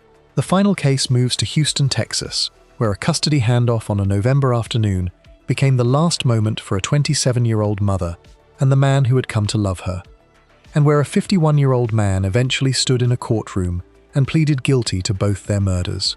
Case 10. Leonardo Lanes. Iluminada Marrero Perdomo had an apartment in southwest Houston, and so did her ex-husband Leonardo Lanes. The 2 complexes were across the street from each other. She had moved on after the marriage ended. She was 27 years old and was in a relationship with a 32-year-old Cuban man named Ernesto Carlos Aguilar Vasquez. The 3 of them, Yanez, Iluminada, and Ernesto, along with the majority of the neighbors who lived in that corridor of southwest Houston, were all from Cuba. The community was described by prosecutors as close-knit, the kind of immigrant community where people know each other's histories and where a loss of this kind moves through the network of relationships with particular weight. The day was November 25, 2020. It was the day before Thanksgiving. Lanes had come home from work to his apartment, where a family member was watching his son. The boy was 7 years old. Lanes and Iluminada had shared custody of the child, the specific terms of which are not laid out in detail in the public record of the case, but what is established is what Lanes believed the arrangement was for that afternoon. He had expected to spend the evening with his son. He had come home from work to a situation he had understood as his time, his night, his hours with the boy. What changed was that Iluminada intended to pick up the child and take him across the street to her apartment. Whether this was a scheduled pickup that Lance had forgotten or miscalculated, or a change to the arrangement that she had initiated that afternoon, or something else, the record does not specify in the details available. What it specifies is the outcome of learning about the change. Lance became angry. The custody arrangement, as he understood it in that moment, was not being honored. His son was being taken. He crossed the street with a gun. The official account from the Harris County District Attorney's Office describes the sequence that followed in precise operational terms, the kind of detail that emerges when a killing is captured on surveillance cameras and when a suspect is arrested at the scene before anything can be obscured. Llanes walked to Iluminada's apartment. He opened fire on Ernesto Carlos Aguilar Vasquez. Ernesto ran. Llanes ran after him, still shooting. The chase moved through the complex and into the parking lot. Surveillance cameras captured the pursuit and the shooting in its full sequence. Ernesto Aguilar Vasquez died in the parking lot from multiple gunshot wounds. He was 32 years old. While Llanes was chasing Ernesto and shooting, Iluminada understood what was happening well enough to close and lock her apartment door. The closed and locked door was the only barrier she had available in the seconds between Hans opening fire on Ernesto and Lance returning to the apartment. She used those seconds. She locked the door. It bought some time, not much. Lance came back to the apartment and tried to shoot through the lock. That failed. He moved to a window, fired through it, and broke it. He got inside. Iluminada had moved from the main apartment space to the bathroom and had barricaded herself there. The bathroom door was the last barrier. Llanes shot through it multiple times. Iluminada Marrero Perdomo was killed behind the bathroom door she had closed against him. Officers with the Houston Police Department arrived in response to the calls about shots fired from neighbors and others in the complex. When they reached the apartment, they found Llanes walking out. He had the gun with him. He was arrested at the scene. The child was 7 years old. He had been across the street in Llanes' apartment with a family member. He was the reason Llanes had walked across the street in the first place. He was the center of the custody arrangement that Llanes had decided on the day before Thanksgiving could not be deviated from without consequence. By the time police had arrested his father in the parking lot and the complex, both his parents were either dead or in handcuffs. His mother was behind a bathroom door she had not been able to get out of. His father was being placed into custody with the weapon that had killed 2 people in the preceding minutes. The Texas Council on Family Violence includes Iluminada in its annual listing of Texas victims of domestic violence and homicide. Her entry is spare and specific. She died in her home after her ex-husband shot and killed her. He also shot and killed her boyfriend. Neighbors reported the shooting. Authorities arrested and charged him with capital murder. She is survived by her son, age 7. Those sentences carry the shape of many of the cases in this video. A woman who had moved on, a new relationship, and an ex-husband who had reached the point where the new arrangement was something he could not absorb. Ernesto Aguilar Vasquez had come to that apartment as Iluminada's partner. He was 32 and he was from Cuba.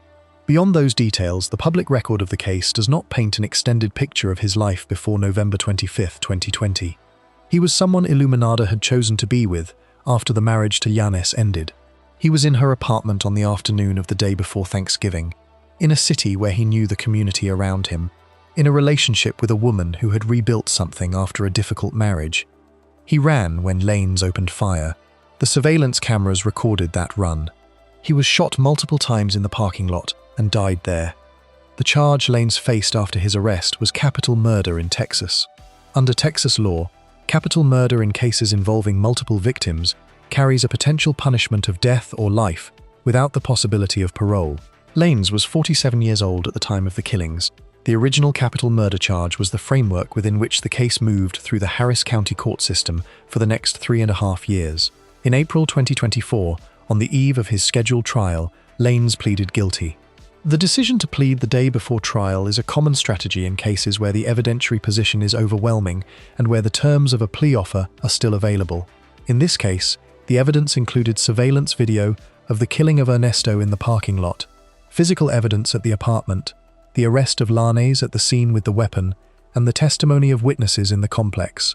The surveillance video alone documented a portion of the killings in a way that left the prosecution's factual case in strong standing. The plea deal was negotiated by Harris County District Attorney Kim Ogg. It replaced the capital murder charge with 2 counts of murder. Llanes pleaded guilty to both. The sentence was 2 consecutive life terms. Under Texas law, He will serve at least 30 years before being eligible for parole, given the structure of consecutive sentences. He also waived his right to appeal. The waiver was described in coverage of the plea as one of the elements that provided closure for the families, removing the possibility of years of appellate proceedings that would have required continued engagement with the system. The plea also meant that the couple's son and other family members would not have to testify. That detail was raised explicitly by the prosecutors who handled the case.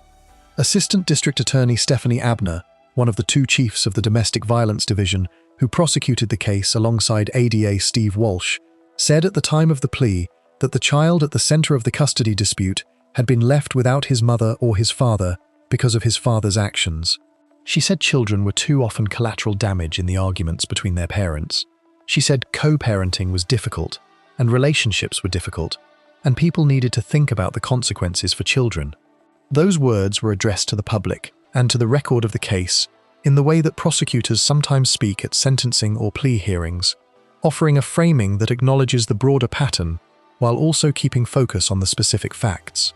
What happened on November 25, 2020, was not abstract. Lanes came home from work and learned that the evening with his son was not going to unfold as he had expected. He crossed the street with a gun. He shot and killed 2 people. He tried to shoot through a door lock. He shot through a window. He shot through a bathroom door. His 7-year-old son was across the street. DA Kim Og's statement at the time of the plea characterized the case in terms the prosecution had used from the beginning. She said a mum who was just trying to start a new life and her new boyfriend had both lost their lives because a man with a gun got angry and started shooting. The phrase "trying to start a new life" carries the same weight in this case as it does in the others in this video. Iluminada Marrero Perdomo was 27. She had an apartment across the street from her ex-husband's apartment. She had a relationship with a man she had chosen to be with after the marriage ended. She had a 7-year-old son who moved between both addresses. She was building the kind of ordinary life that ordinary custody arrangements and 2 addresses in proximity are designed to make possible. The kind of arrangement where former partners who have a child together maintain physical closeness for the child's benefit, without the relationship itself continuing. It is one of the more difficult domestic structures that people navigate after a marriage ends. And when it works because both sides accept that the other person has a life that is separate and ongoing. Lanes did not accept it on the day before Thanksgiving, 2020. What the departure from the custody schedule meant in practical terms, whether Iluminada was within her legal rights to pick up the child that afternoon, or whether she was deviating from a court order, was never adjudicated, because the plea resolved the criminal case without requiring that level of detail to be formally established. What was established was what he did. He crossed the street, fired at Ernesto, chased him through the complex shooting, watched him die in the parking lot, came back to the locked door, failed to shoot through the lock, broke a window, got inside, and shot through a bathroom door until Iluminada Marrero Perdomo was dead. The surveillance video was there. The arrest at the scene was there. The gun was in his hand when the officers arrived. Houston's Cuban community absorbed the loss in the way that close communities absorb losses that cut across the social fabric. The victims, the perpetrator, and most of the witnesses were part of the same immigrant world in Southwest Houston. The investigation and the prosecution were visible in that community in a way that larger, more diffuse cases sometimes are not. The boy who was 7 in November 2020 is 12 now. He has grown up in the period between his mother's death and the present without both of his parents in the functional sense of parents. His mother was killed behind a locked bathroom door. His father is serving 2 consecutive life sentences in a Texas prison and will not be eligible for parole until the boy is in his late 30s. Whatever the arrangement is that has raised him since November 25, 2020, it is not what either of his parents imagined when they had a child together and built a life in Southwest Houston in the shadow of 2 apartment complexes across the street from each other. Iluminada Marrero Perdomo was 27 years old. Ernesto Carlos Aguilar Vasquez was 32. Leonardo Yanes is serving 2 consecutive life terms and has waived his right to appeal. If you enjoyed this breakdown, make sure to subscribe. Thanks for watching, and I'll see you in the next one.